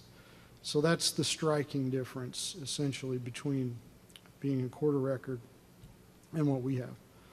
So as I've been asked this question a number of times, and I thought about it as far as the list of priorities that I was hired to take care and address. It was in the back of my mind and just has now come back to the top, and something I wanted to place in the hands of the City Council, both for discussion but also for exploration, to determine if this is something that we should do. I can tell you all about it. I can tell you the mechanics of it and how to do it. But the question about the should or what benefit is it to the city of Lawton or the citizens is a question for our policymakers, you, our City Council. So I'm just going to lay out the framework for you and allow you to discover maybe what the answer to this question is. And as I say that, I think about it as a binary question. It should be obvious at the end of this discussion, however long it takes, what the right course of action is. So let me tell you a couple of things, and then I'm going to refer you to the documents that we've discussed prior. So how many people know what State Question 780 said? Well, let me give you a brief thumbnail of that. So State Question 780 and 781 were two state questions proposed to the voters of Oklahoma in 2016. And State Question 780 essentially took misdemeanor or felony drug possession cases and made those misdemeanors. It also took certain theft crimes and raised the threshold between misdemeanors and felonies. Now, the big difference there that you should pay attention to is that felonies, whenever those are punished, those people go to the Department of Corrections or prison. Anybody who's sentenced to any kind of incarceration for misdemeanor goes to jail, usually a county jail. So the voters passed that and made that criminal justice reform the law. 781, does anybody know what that's about? Well, let me tell you. 781 said that the state of Oklahoma Office of Enterprise and Business Management was to do a calculation based on the number of cases that would have gone to the Department of Corrections but didn't. And then they were to aggregate that money and deposit it into an account to be used for substance abuse treatment and mental health care. Now that was 2016, and so now we've got 2017, 18, 19, 20, and 21 in the books. And here we are in 2022. In April, when I checked on this, no money out of that account had ever been dispersed. So as I've dug into this to answer one question, it's just simply given me more questions to answer, and now more questions you get to answer. What's the effect of making things that were formerly felonies misdemeanors? Well, what you've done is you've placed the burden of criminal justice, both the trial court, the enforcement of it, further down to the local level instead of the state level. The problem hasn't really gone away. It has just been recharacterized. And because it's been recharacterized, we get to deal with it. And so I'll tell you, and I put this in the item that I prepared for today, not to be sensational, but just to illustrate a point. I never ever thought that when I started doing this that I would have to deal with methamphetamine cases or cocaine cases or heroin cases. I never thought I'd see so many petty larceny cases and just brazen thefts. But that's what we're seeing, and we have been for several years. Now, the city prosecutor's office, Mr. Ratliff's office, does a great job of prosecuting these cases. In fact, I think in my tenure, we have probably the best city prosecutor we've had, at least the most experienced, the most level-headed, the most dedicated city prosecutor. But there are limits to what he can do. The punishment for one is much less if he does get a conviction. And we're sort of limited by not just what our bandwidth to process these cases, but what's going to happen to them later. And so you end up in certain situations where you've got somebody that commits a crime, and then they go to jail for a certain period of time, and a few weeks later they're back out and they've done it again. And so I see a lot of the same faces over and over and over again. So another difference that you'd have if Lawton became a court of record is the ability to have longer sentences. And so we would go from what is essentially a $750 fine and cost and 60 days in jail maximum to a $1,000 and 6 months in jail maximum. Now, that might not have an effect on every single case, but there are probably certain defendants that if you gave them a 6-month sentence, that would just mean they got fewer cases. Not that they wouldn't be back. It would just mean that they were in jail longer. That's what I suspect anyway. So I've given you the framework briefly in that document that we've discussed earlier, the 20-page document that goes through the state statutes and lines out those sorts of things that are obvious to me. But I'm only one office, and I suspect that this decision will have an effect on other offices within the city, Lawton Police Department, the city attorney's office, the jail, et cetera. And so I think this is a discussion that we need some direction from council about. How should we study this? What are the parameters or framework that you want us to discuss or bring back to you to make this decision? Because ultimately it's the council's decision.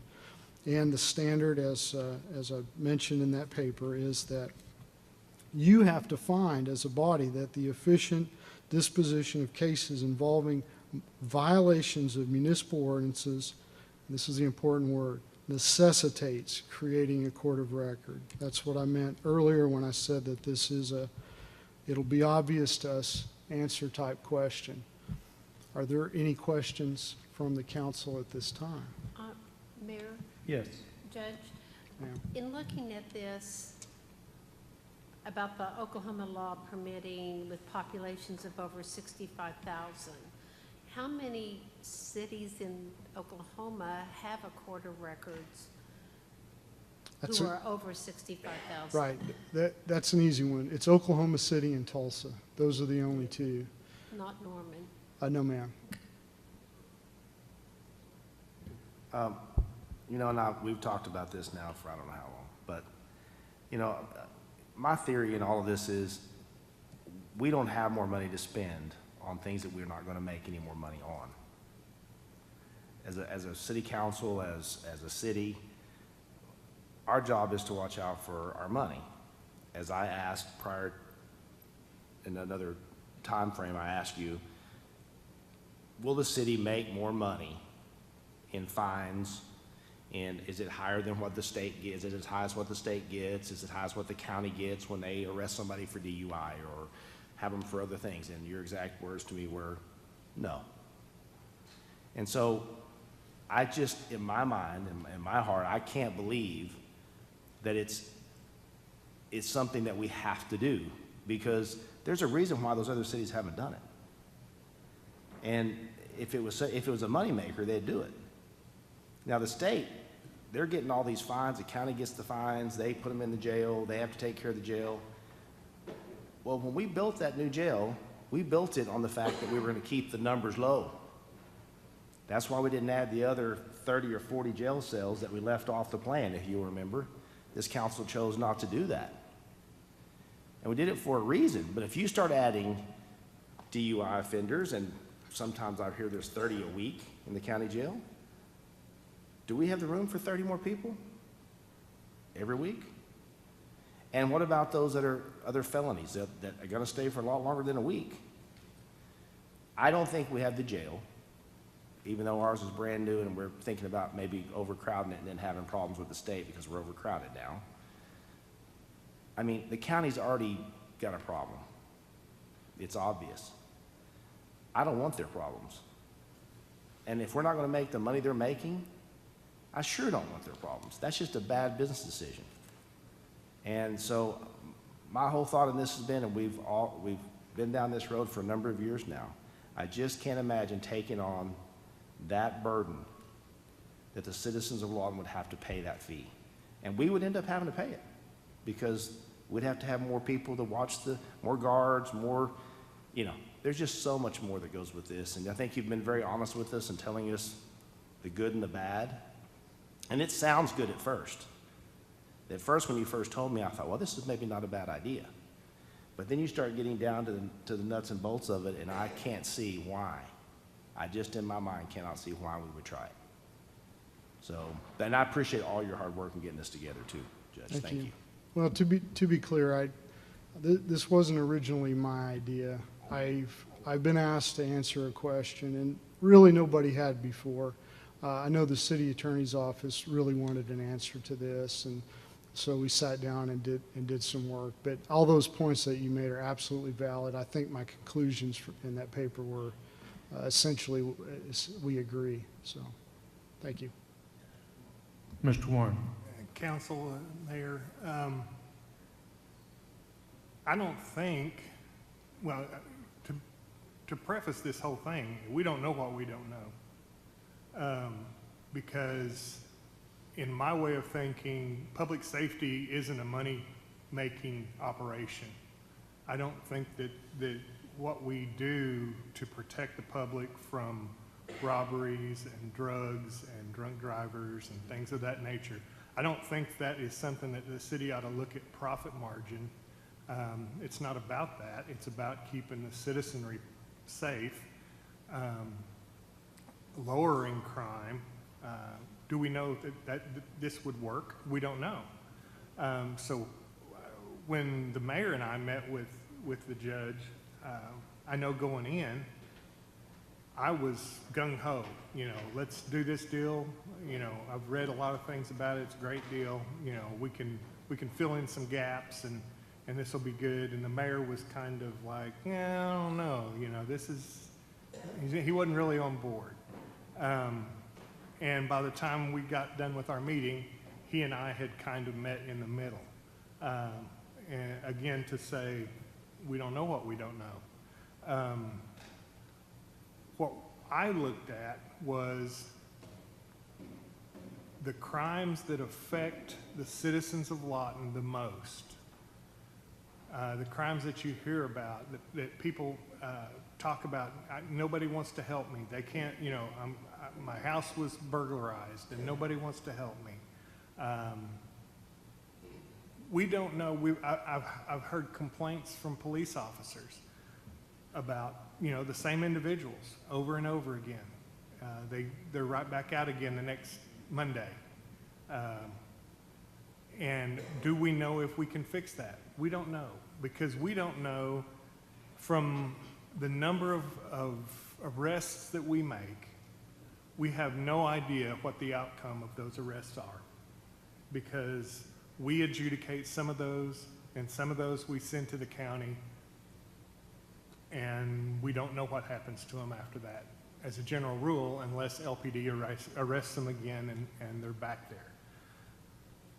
I would propose that in some way, shape, or form, that we need to, I don't think investigation is the right word. I think possibly a report, and I don't know that we should do that ourselves. I think maybe we could hire somebody, a person or an entity that is well-versed in this, to look at the crime statistics, as many as we can possibly look at, as far as age and race and different things like that, so that we can actually see where the arrest starts and how that ended up.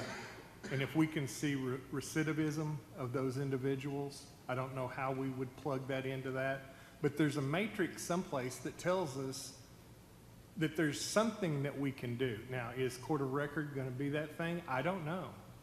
But in my way of thinking, there's a problem that we need to find a solution to. And I think that we need to investigate this simply to know what is out there and what has happened to those arrests. Because we've got the same individuals that are doing the same crimes over and over again. And my fear is that if we're not adjudicating these cases and they're going to the county, and the county's busy and they kick cases, and we don't know what cases they kick and what they don't kick. But if we arrest an individual, we send that individual to the district attorney's office for prosecution, and he doesn't get prosecuted, he or she doesn't get prosecuted. Basically, what we have done is reinforce what they think in their mind is, I can get away with this. Mr. Warren, I'm sorry, our new rule, and I sat here and started the timer and I forgot, you're at 4 minutes. I need you to yield the floor and let it go through the council. Okay, I'm sorry. We'll start down here. Do you have anything? I want to echo what Councilman Warren said. Nathan, are there any statistics on the recidivism on this? That would probably be a question better asked of maybe the police chief or someone that has those statistics. We don't know what gets referred to the DA's office and what they end up filing. There's a way to find that out, but we just don't keep those records. We don't track that. Thanks. I just wanted to say that if there's a problem with people reoffending, then we probably need to ask Oklahoma City and Tulsa if being a court of record has helped. Because I believe the answer to that's no. And I really believe, truthfully, people are who they are. Now, I'm not saying, but I don't know about throwing them in jail is going to make them any different, and I think you agree with me on this. I don't know how long you can let them sit there, you know? So I'm not trying to be mean about this, no, I agree with Mr. Warren, it's not about money, but it's about how do we pay for it if we want to go this route and have these other expenditures, and not only that, but where do we come up with those funds? And I don't think the citizens of Lawton want to sit on the water bill. Okay, so I've got a few comments. When Mr. Warren, when we went over there, I was dead set against it. I wasn't waffling at all. I was dead set against it. But the conversation quickly got around to the fact that the county can't handle their caseload and doesn't prosecute certain things, which could easily, I mean, hey, we're discovering that as we go through the Sexual Assault Response Committee, and which is really a task force of multi-agencies, that if we don't have a good sexual assault response, the problem is going to persist or increase. And quickly we got around to the idea that addressing these crimes that potentially are not being addressed could reduce crime. That's what got my attention right there. Now, we don't know what it would cost, but fighting crime costs money. I'm sure we all know that. And I don't think anybody believes that we're going to lower the crime rate for free. So I think we're going to have to do something. Now, here's the thing. We don't know what we don't know. I think that's what Mr. Warren said. And we don't know what kind of money we're talking about. And we don't know what the potential effect of spending that money will be. I'm going to propose this, because this is what's on my mind. Because I don't want to make a motion to go to a court of record. I want to learn more from a third party. And I would recommend a motion similar to this. Somebody may have additional ideas. Direct staff to seek an RFP for what we need to do as a community to reduce crime, including prevention, suppression, technology, and the impact of a court of record and an investigator working for the city prosecutor. We also talked about that, remember? And that would be my recommended course of action. Thank you, Mayor. Judge, I want to ask you, I agree with a lot that's said here. It really comes down to public safety, you know. You go back to some of those, Andy Griffith and the sheriff, they dealt with what was happening in their town, and it was a contained little ecosystem. And I think that the question is deterrent. court of record, does that become a deterrent as it processes? Because I'm thinking we're dealing with this stuff kind of on a more detailed level, so people know in our town that are wanting to do crimes know that we're going to deal with it. Is that, am I on the right track? You're the professional. You see this all the time. Well, Deterrent. Yes, to be clear, if I have somebody that is a frequent offender and I see them over and over and over again, their punishment increases each time I have to see you after the first one. That's built into our ordinances, is contemplated in every statute. There's always this graduated sanctions against people, especially with misdemeanors. You don't necessarily start out on the first go with a jail sentence as long as you can give them. So as it builds up, though, that apparatus hasn't changed. Our court still does the same job. It's still a system, and I'm not trying to look for more work to do. I mean, obviously, this is going to make my life a lot harder, and there are plenty of things that I can work on still without being a court of record to improve things. And if anything, this discussion, I'm glad it got started, if nothing else comes out of it than that. But will a court of record necessarily solve crime? It won't.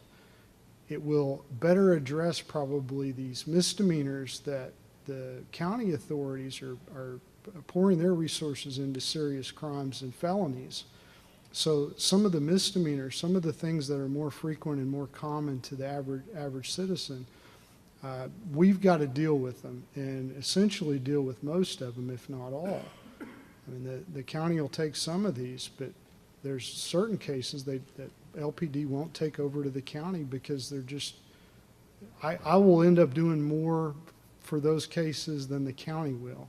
And they know that, and so that's why we get them. So maybe we've worked ourselves into that niche. I don't know, but that's what's happened. And so this question about should we go any further, I don't know. Maybe there's something in between going to a court of record and where we're at to better address these issues. We just don't know. Yeah, there's laws and other, this whole misdemeanor thing where 250, if someone commits a crime that's $250, well, it's going through the country, 250 below, then they don't prosecute. You've got these people going into stores and just taking stuff. And basically you've enabled people to say, hey, we can just go get anything we want, and they go and do this right in front of the store owners. And I'm just trying to process the fact that, and that's why I said deterrent. I mean, that they would not go into a store and just take something before because they knew they were gonna have to pay a price. And I think that Councilman Warren was kind of addressing that when he said, if we send this stuff to the county and they don't do anything, then basically we're kind of enabling them in the same manner. And I'm wrestling with the idea in my head. I mean, it is no doubt the bottom line is, I mean, in my opinion, you can't stop crime. There's criminals, they're gonna do crime. But you can do something to say, you can do your crime, but you're not gonna do it here. And that's kind of a bottom line of what I'm trying to piece together in my head as far as this court of record, and will it accomplish at least that? And I know it'll accomplish more than just that, but at least that, to become a deterrent to where, I mean, they're gonna commit crime, but they're gonna do it out there. And if they don't have to pay, there's nothing that we put in there, and I'm not a lawyer or anything, so I don't know what will bring about that. But in my mind, that's public safety, when we do what we can to deter the criminal element from doing that here in our city. Okay, Mr. Fortenbaugh, thank you. I have to agree with what the mayor was talking about, having the staff study different ways that we can prevent or deter crime. You know, the basic problem is, as I understand it, my understanding is we don't really prosecute misdemeanors very much. And it usually has to go over $1,000 in some kind of loss for it to be a felony in the first place. And most of the time I get feedback that says, well, it didn't rise up to a felony, it was only $900 that person lost, so we're just not gonna mess with it. It sounds like it's not a good idea for us to try to take on all of those misdemeanor crimes, but we need to find a way to help people out, because they feel helpless, and we're not helping them. And the police can't do anything, and that's what we need, more ways to address it. Ms. Johnson? I agree with what you said, and I think we also need to do an analysis of those crimes that are being prosecuted, the group of people that are being prosecuted, just kind of look at what we're doing. Because I think that until we get a picture, a snapshot of, you know, what crimes are being committed, who we're, you know, sending to jail or prosecuting on the city and on the county level, we can't really find a solution, the in-between, until we really know what's going on. And I think part of that is, like Mr. Warren was, Council Warren was saying, was having that matrix of, you know, identification indicators. And then we can really look at, you know, what's going on in our city and in our county. Mr. Warren? I promise not to take my 3 minutes this time. I just wanted to add what I would like to see in that report, and like I said, I don't know if we do an RFP and hire another company or who we get to do it, but I thought this was really excellent, what we were handed today about the finances. And if we could get a report, something like this, that shows us what has happened with the arrests on through to prosecution or lack thereof, whatever that is. Also with the matrix on who is committing these crimes and which ones are getting prosecuted, which ones aren't. I think that we really will have at least some information to work with. Like I said, whether or not we go to a court of record, I don't know. We do have to measure that against what it's going to cost, and we don't even know that yet. But if we don't have the information, we never can make the decision. So I think if we can get that information, then maybe we can make some intelligent decisions about what needs to be done.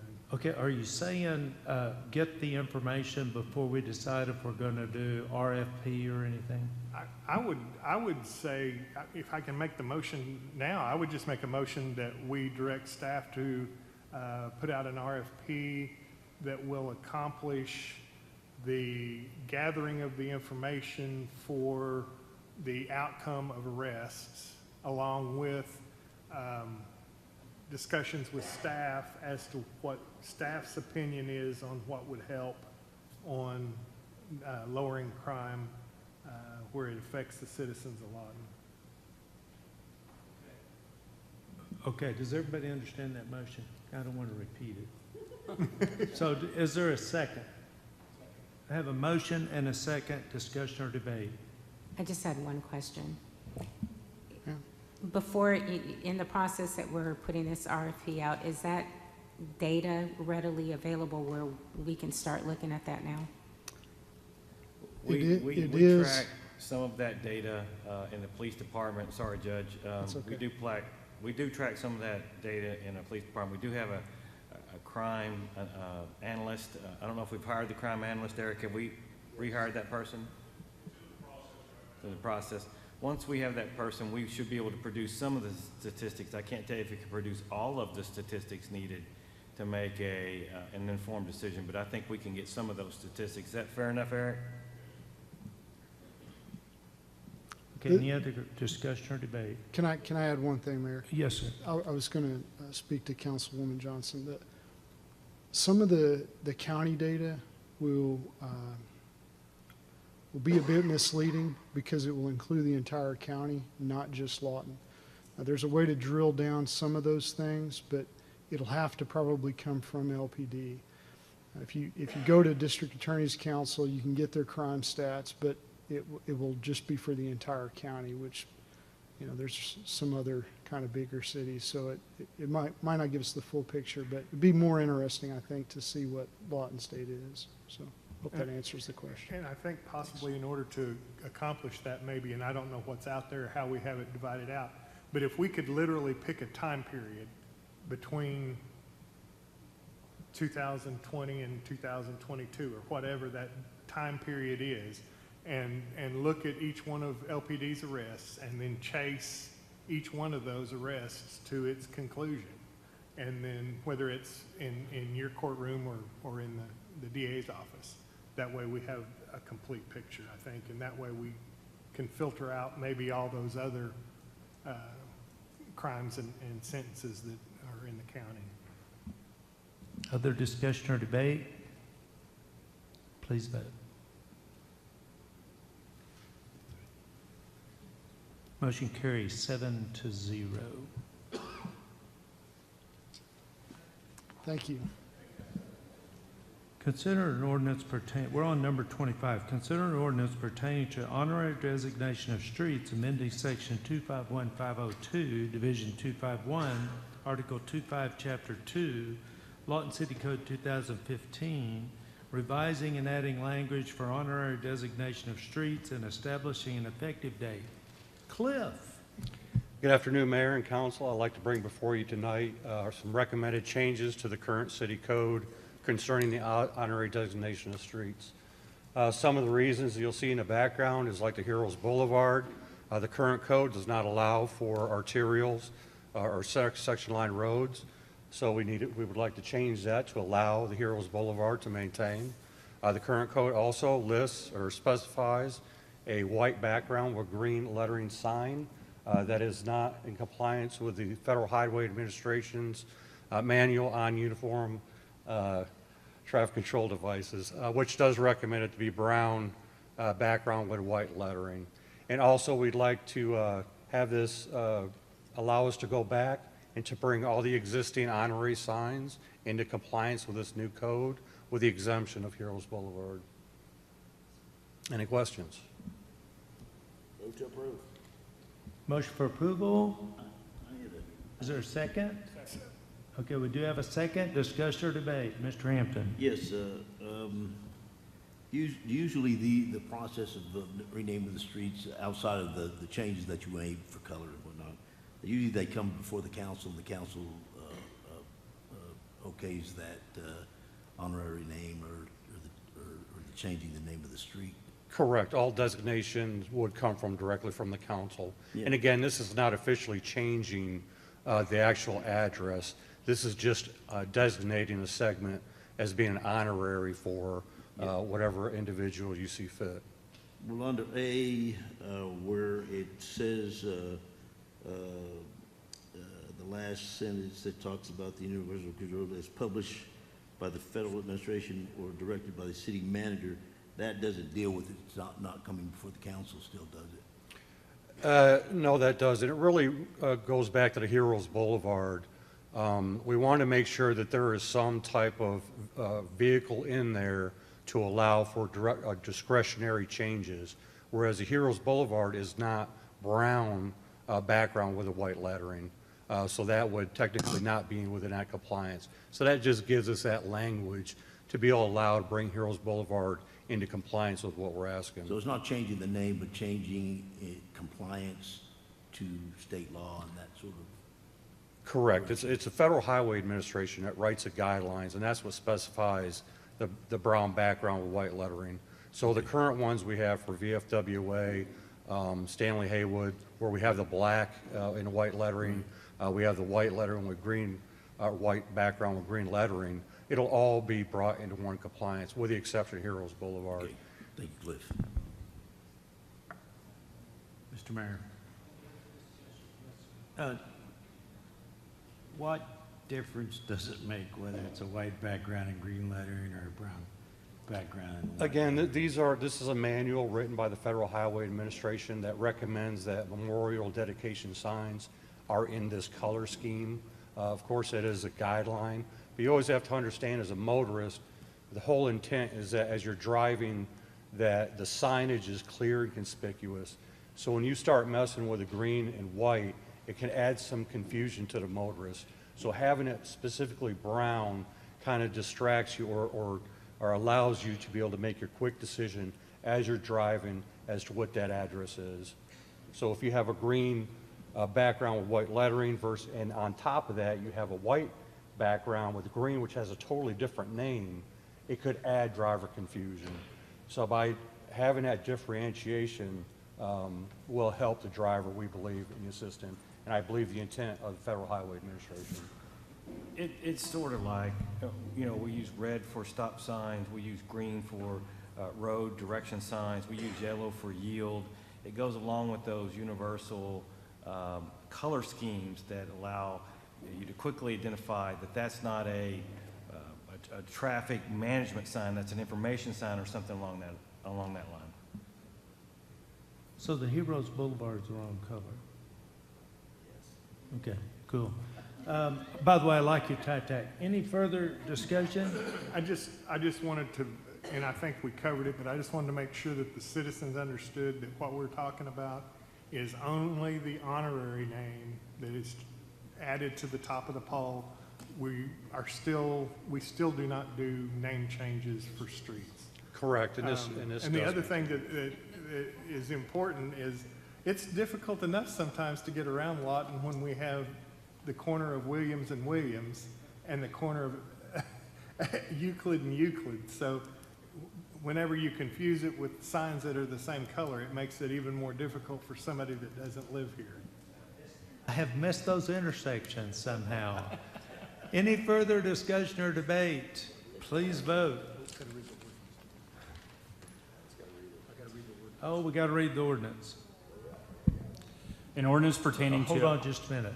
The motion was to read the title only, correct? Waive the reading of the ordinance and read the title only, correct? Yes, it was me. Okay, you made the motion? Okay. All right. An Let's ordinance- go for it. Yes.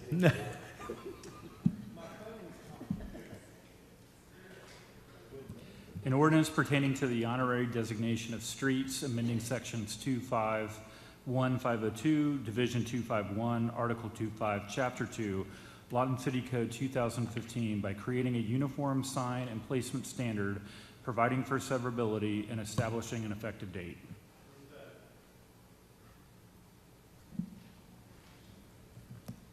The motion carries 6 yes and 1 no. With that, we're at staff reports. Receive an update on the FISTA project. James Taylor.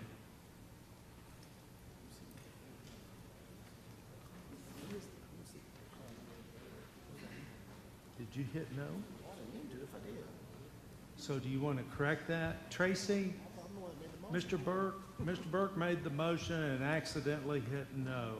Can you correct it to? Oh, you're C4. Okay, so you voted against it on purpose.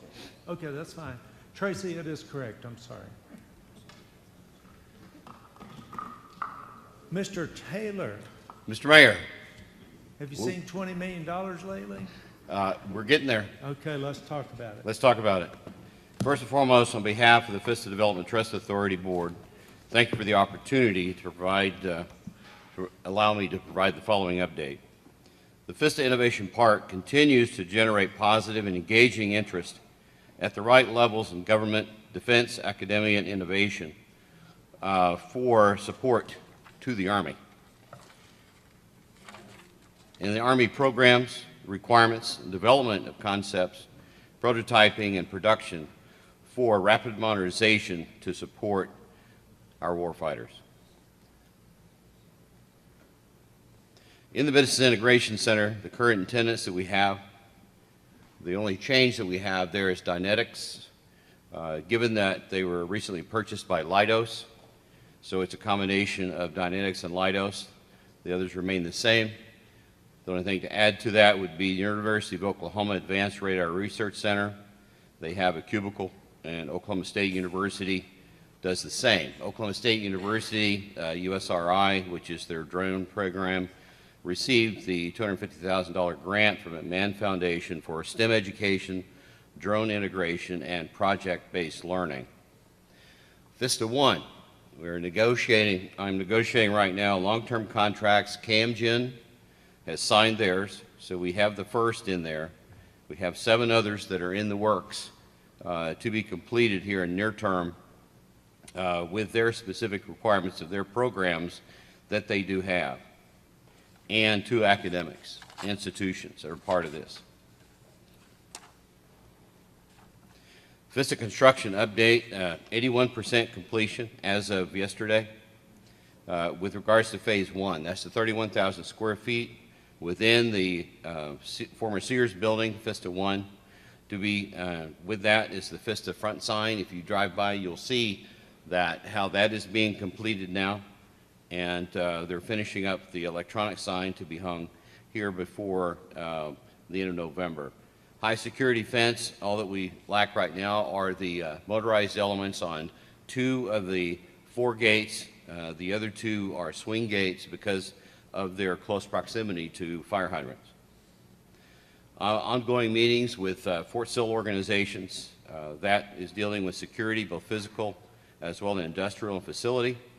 Defining the Defense Cybersecurity and Security Agency based out of Irving, Texas, is working to provide us the oversight that's necessary in order to provide the classification level that we are seeking within Vista 1. Leidos and Dynetics is providing a DoD Form 254 that identifies the level of security, the location and the like, which that federal agency needs in order for us to establish that posture within the building. Meeting regularly with the city manager to discuss progress with the renovation and construction, and I appreciate the meetings that we do have and the follow-on discussion. Army Future Command CFT meetings are ongoing, and the reason for that, more importantly than anything else, is to understand their focus associated with rapid modernization and what's necessary. Each of those have $16 to $18 billion they have to use for that type of a program. So our effort is to bring in the right resources, engage with them to find out what their requirements are, what are necessary, and how we can support that more. October 10th through 12th, we were in Washington, D.C. for the annual AUSA National Conference and Expo. With that, we had many discussions with different defense contractors, academic institutions, states, and other entities that are very interested about the Vista. It has become more of a common understanding about who we are and what we're doing. This Thursday evening, we will have both a cross-functional team and the Fire Center of Excellence reception, followed by the 11th annual AUSA Care Providers Banquet. That is an opportunity for us to, as an organization, that is the Fires Chapter AUSA, to recognize local individuals or organizations that go above and beyond the service to our warfighters themselves. This year we are recognizing 4 nurses from the program, the Veterans Center on Flower Mound Road, for what they have done for our warfighters and their families. Special guest honor retiring Jim Inhofe. There will be a special event for him that will be conducted around lunchtime on Thursday. November 30 is the scheduled completion of Phase 1 in Vista 1. Then December 15th, contractually, we have listed as the first day the tenants can move in and begin operations there. We're looking at mid-January right now for a ribbon cutting. ARPA, U.S. Treasury grant. You had asked about that, Mr. Mayor.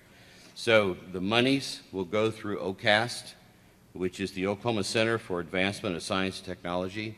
They are approved as a state organization in order to handle it as a flow-through point. They're not taking any part of that money, as I understand what they've shared with me. They'll be at our next board to be able to explain to the board exactly how that process works. So we'll be able to provide that and move things forward. The STEM Consortium, as I mentioned previously, the National Math and Science Initiative, this is an organization that focuses on schools and programs. In the past, we've had one high school here, Eisenhower High School, that has been a NIMSY High School, NIMSY Teacher of the Year. We do have one individual that was hired by Dynetics that in fact was a NIMSY grad from Eisenhower, went on to OU with NIMSY funding, completed his computer science degree, and is back working in Lawton with Dynetics. And that's our goal for our youth, is to be able to reverse the brain drain, so we have the opportunity for youth. We have a young woman. Yes, sir? Amen. Amen. So we have a young woman, in fact, who went to Cameron, got her degree in computer science, and is also working at Dynetics. So that is our goal. This past summer, Dynetics had 4 interns. Raytheon Technologies had 2. So our goal will be continue to work with Cameron and other universities in order to bring in interns for this program. Within the STEM consortium, we have 3 universities involved: Cameron University, Oklahoma State, and University of Oklahoma.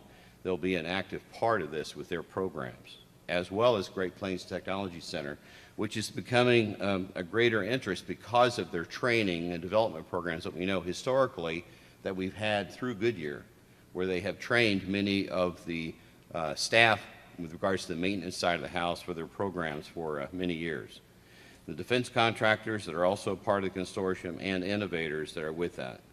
NIMSY stated in their recent visit here that they had never seen a community so connected, so wired, so involved between the university, the Great Plains, the career program, and the public schools. So they're going to look at, in fact, heightening the attention on Lawton Fort Sill for what we're doing in the NIMSY program. Under the ARPA process, with that, and I've got to commend many organizations, individuals within the community that stepped up in order to, and representatives of the board that were very active in the application process and presentation. Mr. Mayor, thank you for your involvement with that. That was very important for us in our ability to be able to garner those funds. With that, that grant itself will provide $20 million relevant to a STEM lab, engineering makerspace, and a small business incubator that will be located in Central Plaza. With that, also, we've had other discussions and interests. I'll get to the last point here in a minute, is that from the Oklahoma National Guard, they have stated that they would very much be interested in moving Starbase from Fort Sill into the Vista. So we're going to have that discussion up here forthcoming. That is a great opportunity for us. But I have to state that truly this ARPA effort in the presentation was very key to understanding that we have disadvantaged youth, we have underserved youth, homeless youth in our public school system that are not being given the opportunity to be able to see what their future could be. That is what the STEM focus is going to be a major part with, is reaching out to those youth and to those families that have those needs. We don't know what's out there. We may have a future amazing astrophysicist that's in our presence that we've not had the opportunity to provide them the opportunity to be able to grow and flourish. So that's going to be a big part of the STEM lab and the efforts with that. Anechoic chamber complex. This is, many may not know what an anechoic chamber is. It's a giant sound room where you can do radio frequency analysis. How big is this? Basically, the complex will consist of 3 anechoic chambers. One is large enough to put a semi in. So with that, you bombard this element that's in there with radio frequency signals. It bounces off of that, and then the analytics that are done will give you an indication what does the bad guy's radar see. So you can create other means to be able to suppress that, to deflect that, to absorb that, whatever it may be. The anechoic chamber that I worked with is in Patuxent River, Maryland. That's large enough to put a modern-day aircraft in. It's been programmed out for the next 5 years. So we see this as a positive moneymaker. There will be 2 smaller anechoic chambers to go with that. They will be connected to be able to other types of technology. So again, this is all about high-tech jobs and what we're working towards. I'm going to state today that Governor Stitt, in his conversation at lunch, definitely featured in the discussion about the FISTA, but also the other monies that are coming to Southwest Oklahoma through ARPA because of the involvement from our community leaders and engagement here with our elected leaders in the state and working to that end and what we're working towards. So my one question to him was this afternoon, where would you see your role as governor in making Southwest Oklahoma the drone capital of the state of Oklahoma? He said, let's work on it.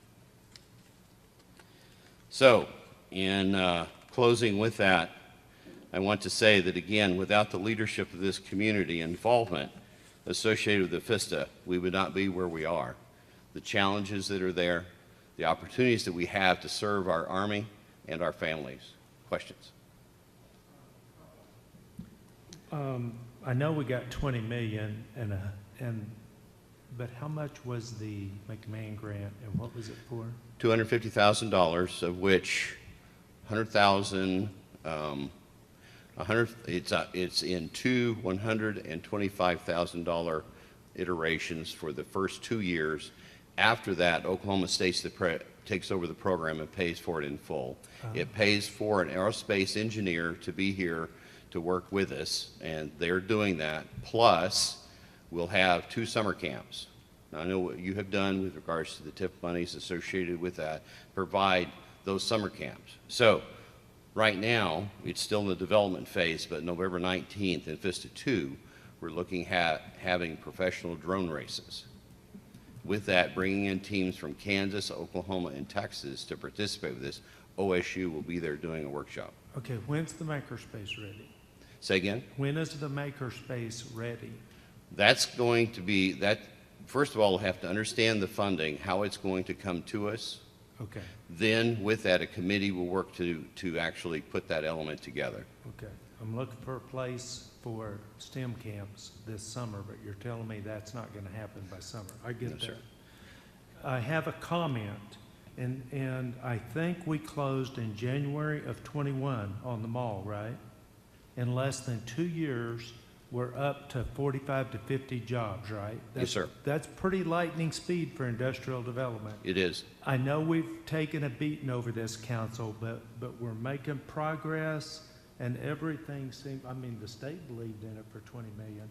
So we're making progress, and I think that anechoic chamber is going to bring business from what defense contractors have said to me.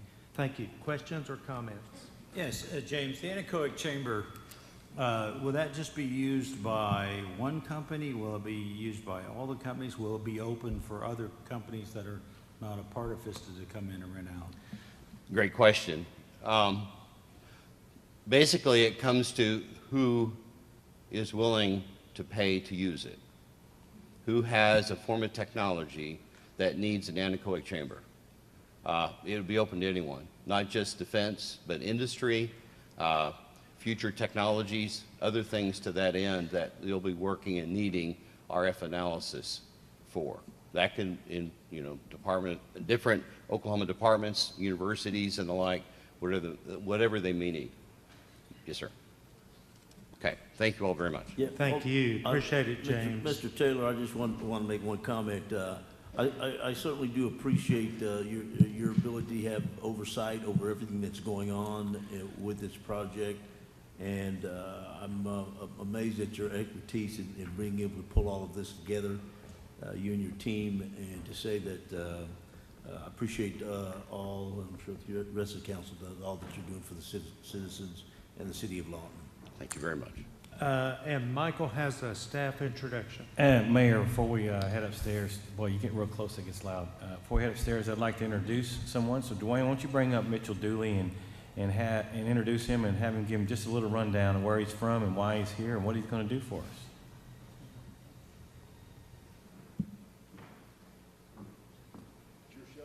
Sounds good. Mayor and council, it's nice to be here again. I just wanted to introduce myself very quickly. I'm the new, my name is Mitchell Dooley. I'm the new Deputy Director for Parks and Recreation here in the city of Lawton. I come to you by way of Lake Jackson, Texas, which is about an hour south of Houston. So it's a lot drier and a little bit cooler here than it was down there. I've been working in municipal parks and recreation for the past almost 8 years. I was educated at Brigham Young University, Idaho. I received a bachelor's degree in recreation management. In 2016, I earned my status as Certified Parks and Recreation Professional through the National Recreation and Parks Association, and have been able to maintain that since then. I'm excited to be here in Lawton. The staff and the citizenry that have greeted me thus far have been really great. very nice and very welcoming. I'm happy to be here, and I hope to do some awesome things with Christine James over in Parks and Recreation as we look at the policies and procedures and some of the things that we want to change. We've expressed a couple of those things to the city management, and they've been very supportive of the ideas that we've come up with so far. I'm looking forward to developing those and presenting some of them before you in the future. Welcome. Thank you very much. Did you say that you have a family also? I just was wondering. Oh, yes, sir. I am married. I have 5 kids. They range from almost 12 years old. He turns 12 next year, or not next week, rather, down to almost 8 months. I've got a mix of boys and girls, 2 boys, 3 girls. So, yeah. Absolutely, I do. I have a very vested interest in parks and community here in Lawton, so we're very much looking forward to being here. Have you completed your move? My family's still back down in Texas. I head up there this coming weekend to grab all of our stuff. They have 2 more small events that they wanted to do back in Texas before they moved up here the first weekend in November. Super. As the mayor said, welcome. Thank you very much. Appreciate it. Thank you. Michael, any comments? Motion for adjournment? Motion and did I hear a second? Please call the roll. Fortenbaugh, Johnson, Warren, Harris, Chapman, Hampton.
Everything working out with Matthew?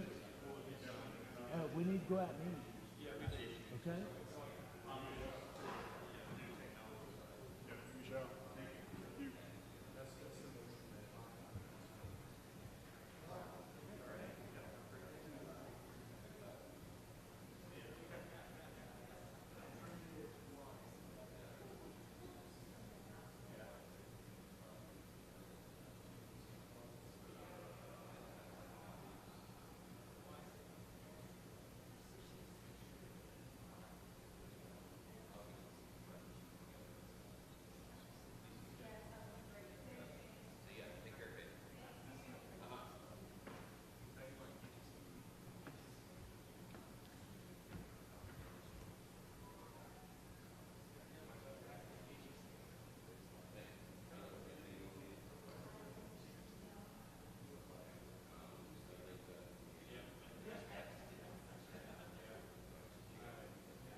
Okay, we're back from executive session. Please call the roll. Johnson. Warren. Harris. Chapman. Burke. Hampton. Fortenbaugh. Okay, quorum's established. Executive session item number 26, John. Pursuant to Section 307B4, Title 25 Oklahoma statutes, council convened an executive session to discuss the pending action in United States District Court titled City of Lawton versus NG Services. I understand there's a motion on this agenda item. Mayor, council, I move to approve a settlement where, one, NG agrees to pay the city $875,000 as full settlement of all claims in case CIV-21-455, and two, NG and the city agree to execute mutual releases and dismissals with prejudice of their claims. And I further move, as part of this motion, to authorize the execution of any documents necessary to effectuate this settlement. Motion made and second. Please, are we voting or calling the roll? Voting. Voting. Please vote.